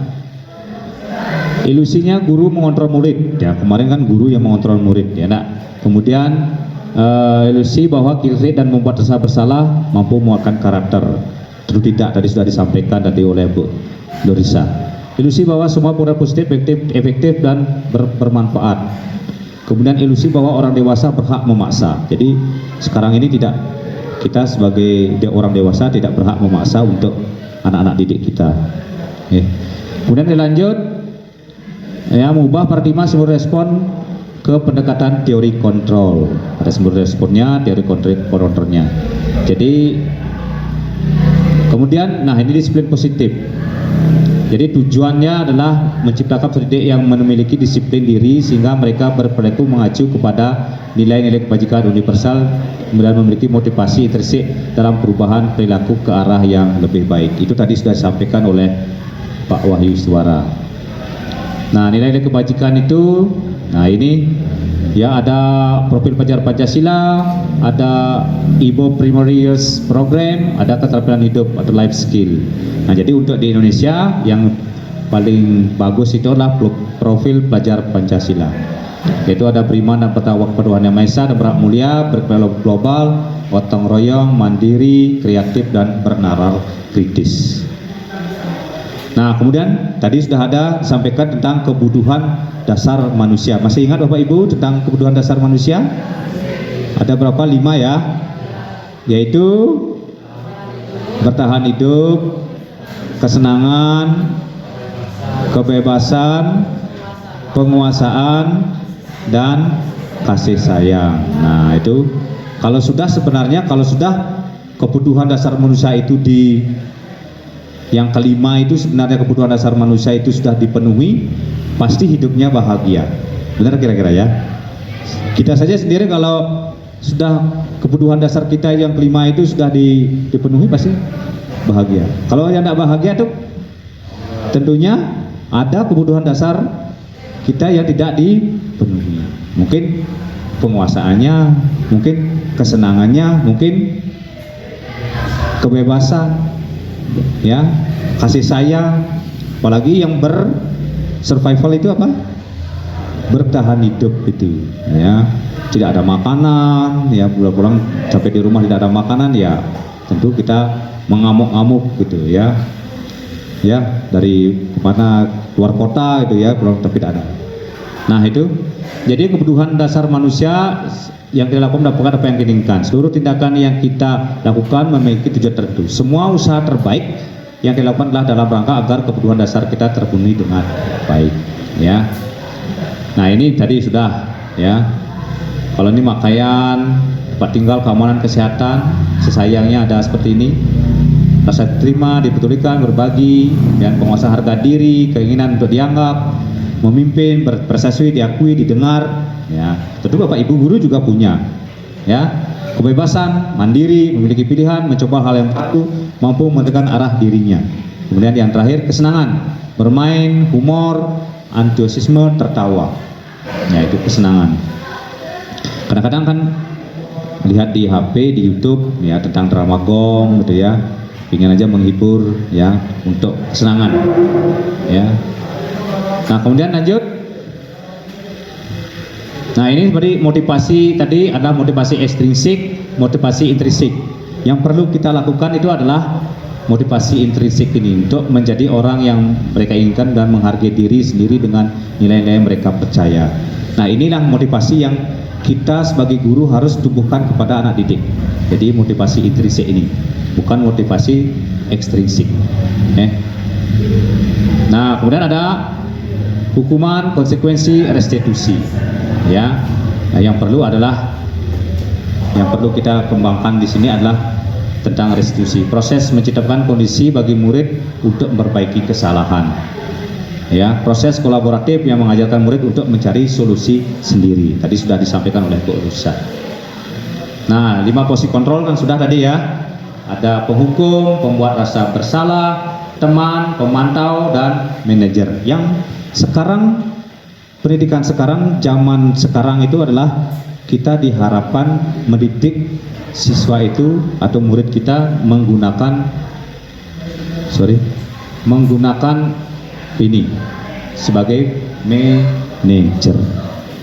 Walaupun sulit kita lakukan, mari kita lakukan bertahap. Nah, contoh penerapan 5 kontrol guru, hormat pada ini. Nah, ini penghukum dari menghormat bendera, kemudian mengecewakan Bapak Ibu bersalah, kemudian ada kalau bersama teman ayo dong aturan sekolah dan seterusnya. Sebagai pemantau, ini tentang konsekuensi dari peraturan kelas. Nah, kemudian yang terakhir, apa kamu tahu kira kesalahan kamu? Jadi memberikan siswa yang memberikan solusi atau pemecahan masalah, gitu ya. Jadi dari hati nuraninya siswa lah yang patut kita ambil, ya, dari solusinya dari mereka. Nah, baru kita akan dari segitiga restitusi itu sudah disampaikan tadi oleh Bu Risa. Nah, segitiga restitusi dalam penyelesaian masalah, guru yang berperan sebagai manajer menggunakan segitiga restitusi dalam penyelesaian masalah. Masalah melalui 3 tahapan. Ya, tadi sudah disampaikan oleh Bu Risa, itu menstabilkan identitas, validasi tindakan yang salah, dan menanyakan keyakinan. Ini tujuannya adalah menghasilkan murid yang mandiri dan bertanggung jawab. Itu mandiri dan bertanggung jawab. Itu kan sesuai dengan profil pelajar Pancasila. Ya. Nah, dari segitiga restitusi seperti ini, Ibu Bapak, ya, ada validasi tindakan yang salah, kemudian menstabilkan identitas, kemudian ada menanyakan keyakinan. Nah, proses ini nanti bisa menghasilkan murid yang mandiri dan bertanggung jawab.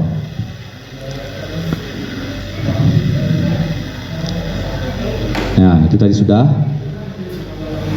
Jadi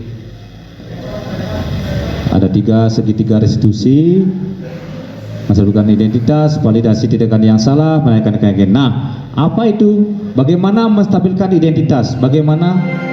Baik Ibu Bapak, bagaimana itu menstabilkan identitas? Bagaimana itu memvalidasi tindakan yang salah? Dan juga bagaimana itu menanyakan keyakinan? Ya, menstabilkan identitas ini berdasarkan prinsip membuat kesalahan adalah bagian dari proses pembelajaran. Kemudian menggeser identitas gagal ke identitas yang sukses, gitu ya. Ini contohnya adalah contoh kata-katanya ya, berbuat salah itu wajar. Kalau yang kemarin kan ada yang salah kan, kita tidak melakukan hal tersebut ya, langsung aja membentak, gitu ya. Nah, kemudian tidak ada manusia yang sempurna. Nah, ini kata-katanya. Ibu bapak juga pernah melakukan itu, gitu ya. Ibu bapak tidak mau mencari siapa yang salah, tapi ibu bapak ingin mencari solusi dari permasalahan ini. Kamu berhak merasa begitu. Nah, ini kata-kata yang kita ucapkan pada saat menstabilkan masalah. Itu berdasarkan prinsip membuat kesalahan adalah bagian dari proses pembelajaran. Rasanya kalau kita lihat sekarang itu anak kita salah, pasti kita salahkan ya enggak? Ya, gitu. langsung kita sajat gitu ya. Tapi tidak kita mencari, ini adalah proses pembelajaran. Ya. 1 tambah 1 sama dengan 3, nah sudah kita salahkan. Ya, nilai kecil gitu ya. Tapi sebenarnya itu adalah suatu proses pembelajaran. Kemudian kita lanjut. Yang kedua itu adalah validasi tindakan yang salah. Jadi validasi tindakan yang salah ini berdasarkan prinsip setiap perilaku berupaya memenuhi kebutuhan tertentu. Guru akan bergeser dari pemikiran stimulus respon menjadi proaktif. Mengenali dan mengakui kebutuhan murid akan memperbaiki hubungan dengan murid. Jadi melihat kebutuhan murid itu, jadi kebutuhan murid yang ada 5 itu. Nah, validasi tindakan yang salah ini berupaya memenuhi suatu kebutuhan tertentu. Kamu pasti punya alasan mengapa melakukan hal itu. Gitu ya. Kemudian padahal kamu bisa melakukan yang lebih buruk dari ini ya. Kamu patut bangga karena telah melindungi sesuatu yang penting buatmu. Kemudian kamu melakukannya karena memperhatikan sesuatu yang penting bagimu. Ya. Nah itu. Kemudian yang terakhir, menanyakan keyakinan. Ya. Menanyakan keyakinan. Tadi sudah disampaikan oleh Pak Wahyu Iswara tentang keyakinan sekolah atau keyakinan kelas. Murid akan diberi pertanyaan-pertanyaan bermakna untuk memunculkan motivasi secara intrinsik. Kemudian mampu mengaitkan keyakinannya dengan tindakan yang salah. Nanti kalau dia ada tindakan salah, ditanyakan keyakinannya. Itu. Nah ini, jadi teori kontrol bahwa pada dasarnya kita termotivasi secara intrinsik. Apa keyakinan kelas kita? Jadi kita bertanya kembali, ya. Nanti Bapak Ibu guru yang harapkan mengimbaskan kembali kepada teman-temannya, apakah sudah Bapak Ibu guru membuat sebuah keyakinan kelas, walaupun yang pertama adalah sebagai wali juga sebagai seorang guru, ya. Jadi Bapak Ibu harus mencoba dari sekarang untuk sebelum pelaksanaan pembelajaran dimulai, cobalah kita membuat sebuah keyakinan. Nah tadi alurnya sudah disampaikan oleh Pak Wahyu Iswara tentang keyakinan kelas tersebut. Ya. Nah ini mengapa keyakinan kelas tadi sudah disampaikan oleh ya. Tadi bersifat abstrak, universal, kemudian dalam pernyataan positif, ya mudah diingat, ya jangan banyak-banyak membikinnya. Kemudian kondisi kelas sesuai dengan kondisi kelas sehingga mudah diterapkan dan semua warga kelas dilibatkan saat membuat keyakinan kelas. Ya, kalau kita nanti Bapak Ibu guru akan kita laksanakan membuat keyakinan sekolah. Ya. Kita harapkan membuat keyakinan sekolah nanti. Nah, contoh penerapan segitiga restitusi. Coba kasus yang pertama.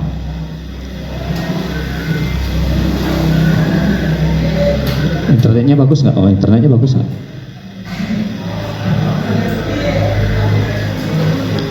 Nah, ini contoh yang saya lakukan.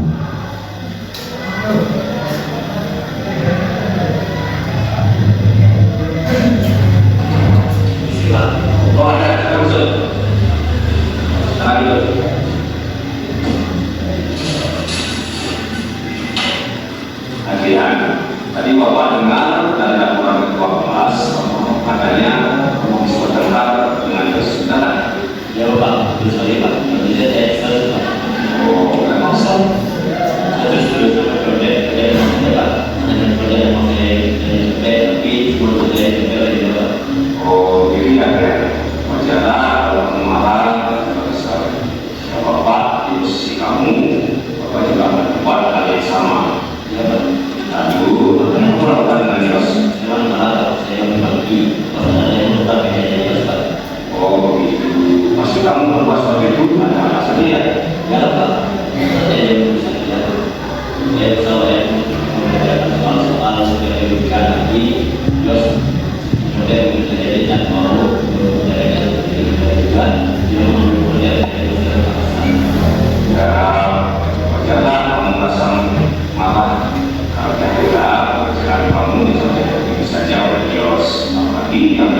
masa Bapak sangat menghargai karena kamu yang tidak berbuat lebih dulu dari itu.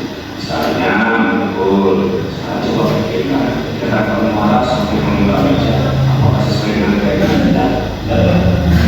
Menurut kamu, bebas apa yang saya jalan? Ada yang mau mengerti dengan baik, Ya betul, menurut kamu, sering menghargai dan kamu memperbaiki kata teman itu, penting tidak? tidak tahu. Baik, kalau menurut kamu itu penting, apa yang kamu harus lakukan pada saat kamu sedang marah? Ada yang lebih bersalah.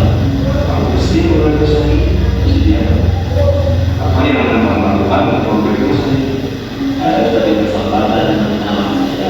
Kalau ada yang lain, pada orang berapa kelas, ada yang dibuat saya. Terus kami akan membagikan kita sama dia. Sekarang silakan kembali ke kelas sama. Baik Bapak Ibu, nah itu tentang penanganan kasus menggunakan segitiga restitusi. Jadi di sana walaupun siswanya ada kesalahan, tapi kita tidak menjudge atau menghukum atau segala macam. Jadi tidak membentak dan segala macam. Jadi di sana dari jiwanya sendirilah yang tahu kesalahannya apa, tahu bagaimana dia bertindak, ya, dan nanti bertanggung jawab tentang tindakannya dia. Dan selanjutnya, ya, tentang dia sendiri yang melaksanakannya. Karena dia sudah tahu kesalahannya, tentu nanti dia sendiri yang melaksanakannya sesuai dengan tanggung jawabnya yang sudah diutarakan, ya. Nah, kita lanjutkan. Nah, kemudian dari semua tadi tentang budaya positif ini tidak bisa dilaksanakan cuma segelintir orang atau segelintir guru, ya. Jadi budaya positif seperti tadi sudah disampaikan oleh Pak Weda, sudah disampaikan oleh Pak Wahyu dan juga Bu Risa, dan juga tentang segitiga restitusi tadi. Jadi tidak bisa kita lakukan oleh CGP saja, ya, oleh GP saja, tetapi ini semua, ya, budaya positif melakukan kolaborasi antara warga sekolah dan orang tua murid, agar budaya positif jangan hanya dilakukan di kelas, ya, namun juga di rumah agar menjadi suatu kebiasaan atau karakter saat berada di lingkungan sekolah atau dimanapun. Jadi semua ini, ya, dari guru, pegawai, siswa, ya, kemudian dengan orang tua juga, ya, ini kita berkolaborasi untuk menciptakan budaya positif di lingkungan sekolah, gitu ya. Nah, nanti Bapak Ibu guru, mari kita pelan-pelan bersama-sama nanti untuk membuat sebuah budaya positif di sekolah. Bukan berarti begini, saya tidak bisa membuat sebuah budaya positif di sekolah seperti tadi, ya, sebagai posisi kita sebagai posisi manajer atau sebagai menggunakan tahapan segitiga restitusi, ya. Akhirnya kita tidak berani, akhirnya kita cuek kepada siswa, tidak. Itu saya senangnya marah-marah, kalau saya coba marah, gitu. Akhirnya kita cuek, tidak. Nah, kita coba terapkan, gitu ya. Mari kita terapkan bersama-sama menggunakan tahapan segitiga restitusi. Tahapan segitiga restitusi itu dilaksanakan oleh posisi kontrol guru sebagai manajer, gitu ya. Kalau kita menggunakan posisi kontrol guru sebagai manajer, maka tahapan yang kita laksanakan itulah tahapan segitiga restitusi, ya. Tadi videonya sudah saya sudah, ya, tunjukkan pada Bapak Ibu Bapak guru dan juga Bu Risa tadi, posisi kontrol yang terakhir itu, gitu ya. Nah, itu contoh-contoh seperti itulah yang mesti kita laksanakan. Ya, mudah-mudahan nanti setelah kita mendapatkan selalu pencerahan, ya, pencerahan dari narasumber-narasumber yang lain, ya, mungkin dari CGP, dari GP, ataupun narasumber-narasumber yang lain, mudah-mudahan budaya positif di sekolah kita bisa berjalan dengan baik. Oke. Nah, itu pemaparan dari saya tentang segitiga restitusi, mencakup juga menyimpulkan menyimpulkan materi yang disampaikan oleh Pak Weda Astawa, Ketua Suara dan Bu Risa Handayani. Ya, terima kasih Ibu Bapak Guru sudah bersamai kita, ya, mendengarkan materi-materi yang kita sampaikan. Mudah-mudahan nanti ke depan, ya, sekolah kita menjadi lebih baik, gitu. Ya, terima kasih. Saya tutup dengan Parama Santi. Om Santi Santi Santi Om. Silakan.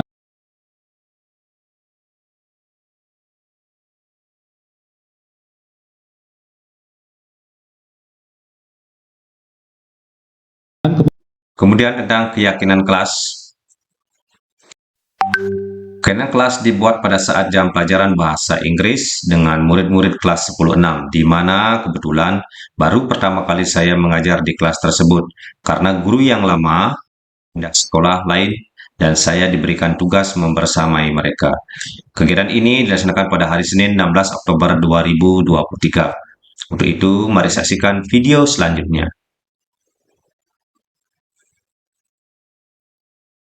Good afternoon. Good afternoon. How are you today? Using bahasa Indonesia. Oke. Nah, sekarang karena kita baru ketemu ya, enggak bener ya? Baru ketemu. Kalau kemarin sama Bu Eka, tapi masih belum sekali kita artinya pembelajaran selanjutnya. Nah, pembelajaran selanjutnya biar bagus, itu ya, biar bagus. Apa yang perlu kita lakukan? Mari kita sama-sama membuat sebuah kesepakatan bersama dengan kalian. Ya, ini ke kalian semua, ya enggak? Nah, kita akan membuat sebuah itu keyakinan kelas. Kesepakatan yang dibikin, contohnya apa? Contohnya seperti wali kami itu kan guru olahraga.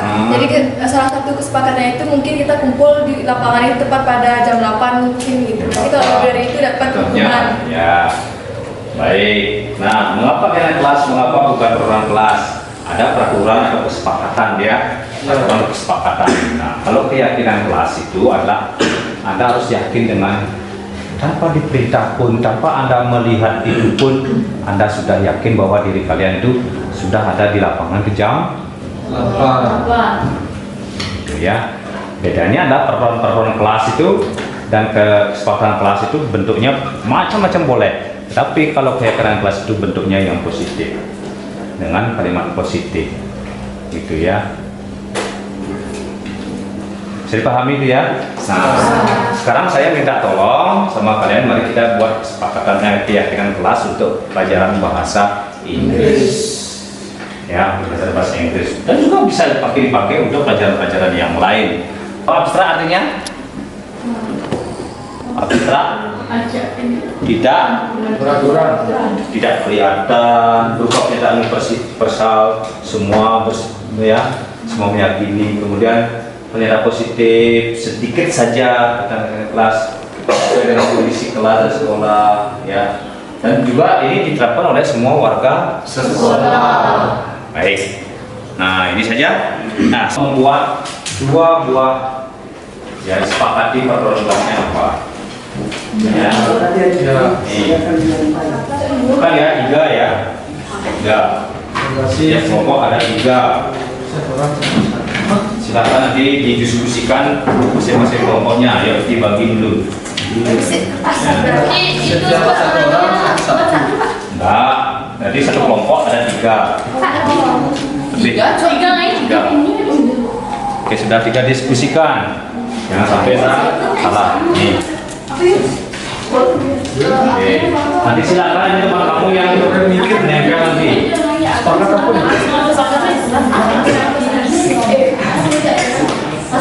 Sudah. Pada kelas untuk pembelajaran bahasa Inggris boleh dipakai pembelajaran yang lain atau boleh dipakai kesempatan kelas untuk bahasa dengan walinya. Boleh. Ayo, tempel. 3. Anjay. Bujir.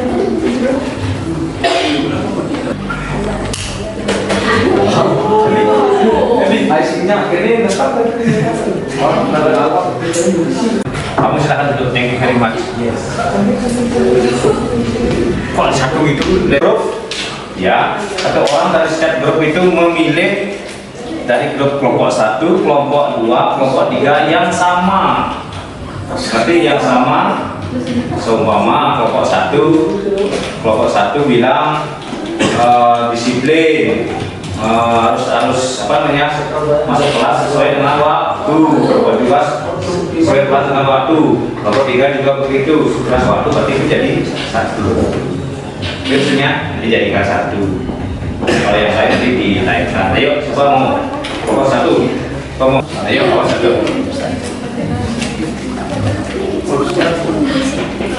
Kalau merasa sama, jadikan 1. Ini yang tengah-tengah jadikan gini. Jadikan. Ayo. Nah, di sini taruh. Jadikan 1. Ditempelkan di bawahnya, tak bukan itu. Nah, di bawah. Nah, tempelkan.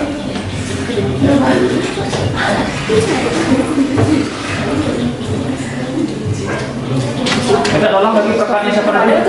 Kamu minta tolong bagi biar jatuh.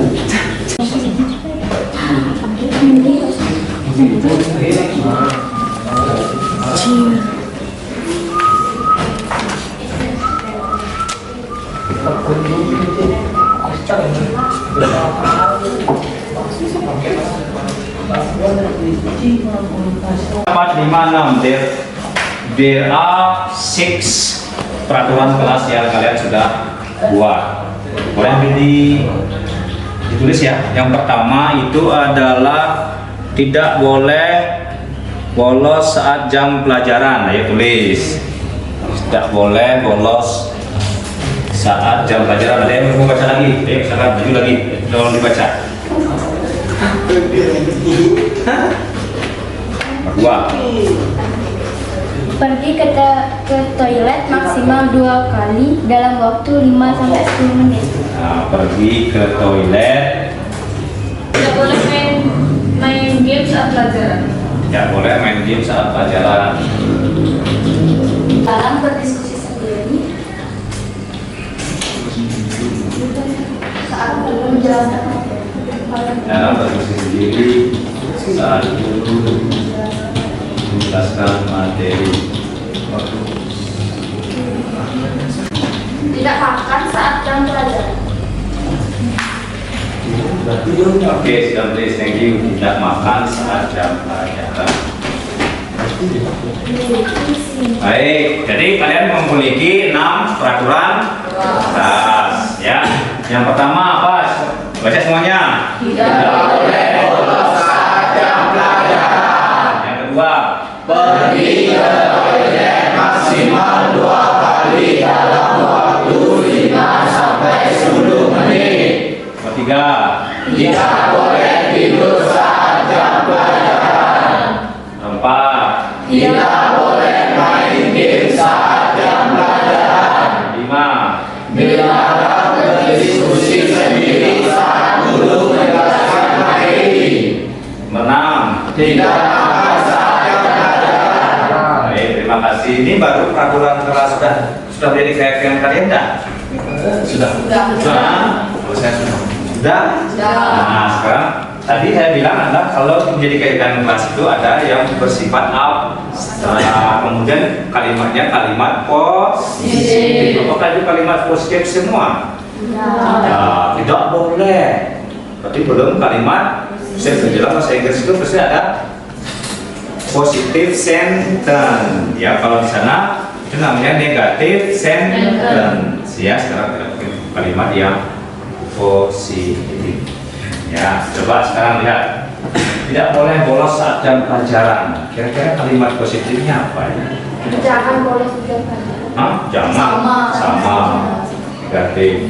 Dilarang sama juga. Boleh lulus. Boleh. Hah?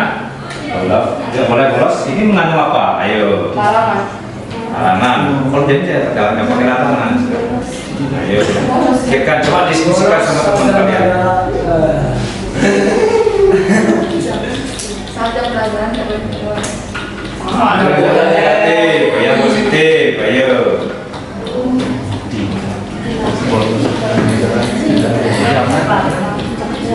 Kalau kalimat positif itu biasanya pakai awal apa? Ayo, mengikuti pelajaran dengan baik. Ayo, sekarang ganti. Nah, bukan itu ganti pelajaran.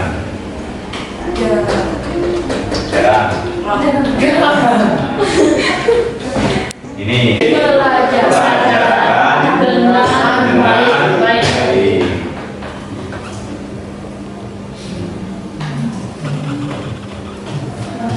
Nanti kalau mengikuti pelajaran dengan baik itu berarti kamu harus itu tadi tidak boleh kok. Ya. Wah, coba sekarang yang di atasnya lagi bisa cari. Tapi kalau mengikuti pelajaran dengan baik itu berarti ada tidak boleh bolos, pergi ke toilet, tidak boleh tidur, tidak boleh main game. Itu namanya mengikuti pelajaran dengan baik. Berarti satu dong. Ada. Dilarang berdiskusi sendiri saat guru menjelaskan materi. Baik, berarti 1, 2, 3, 4 itu keyakinannya apa? Mengikuti coba tadi. Mengikuti pelajaran dengan baik. Ya, sekarang keyakinan kelas kita ada berapa? 2. Yuk, keyakinan kelas kita ada 2. Wah, keyakinan kelas kita ada 2. Benar ya? Semuanya sebutkan. Yang pertama, 1. Mengikuti pelajaran dengan baik. Kalau dengan baik, mengikuti pelajaran dengan baik itu bagaimana? Tertib. Disiplin. Sampai serius. Yang seperti tadi itu. Tidak boleh makan. Oh, tidak boleh makan. Berapa lagi? Tidur sendiri. Tidak boleh tidur. Tidak boleh tidur. Tidak main game. Ya. Kalau yang kedua, ayo semuanya. Benar.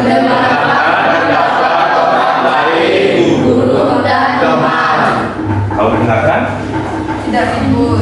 tidak ribut. Apa lagi? Tidak bercanda. Membuat kesalahan sendiri. Sendiri. Kalau ada gurunya yang berbicara di depan, dengarkan. Kalau temannya juga yang berbicara, Dengarkan. bisa dipahami? Bisa. Itu keyakinan kelas Kita. Kita ulangi keyakinan kelas kita. Yang pertama, Mengikuti pelajaran dengan baik. yang kedua, Mendengarkan pendapat orang lain, guru dan teman. baik, terima kasih. Jadi itulah keyakinan kelas kita, keyakinan kelas pelajaran bahasa Inggris. Ya itulah dari kalian. Jadi kalian oleh Istirahat.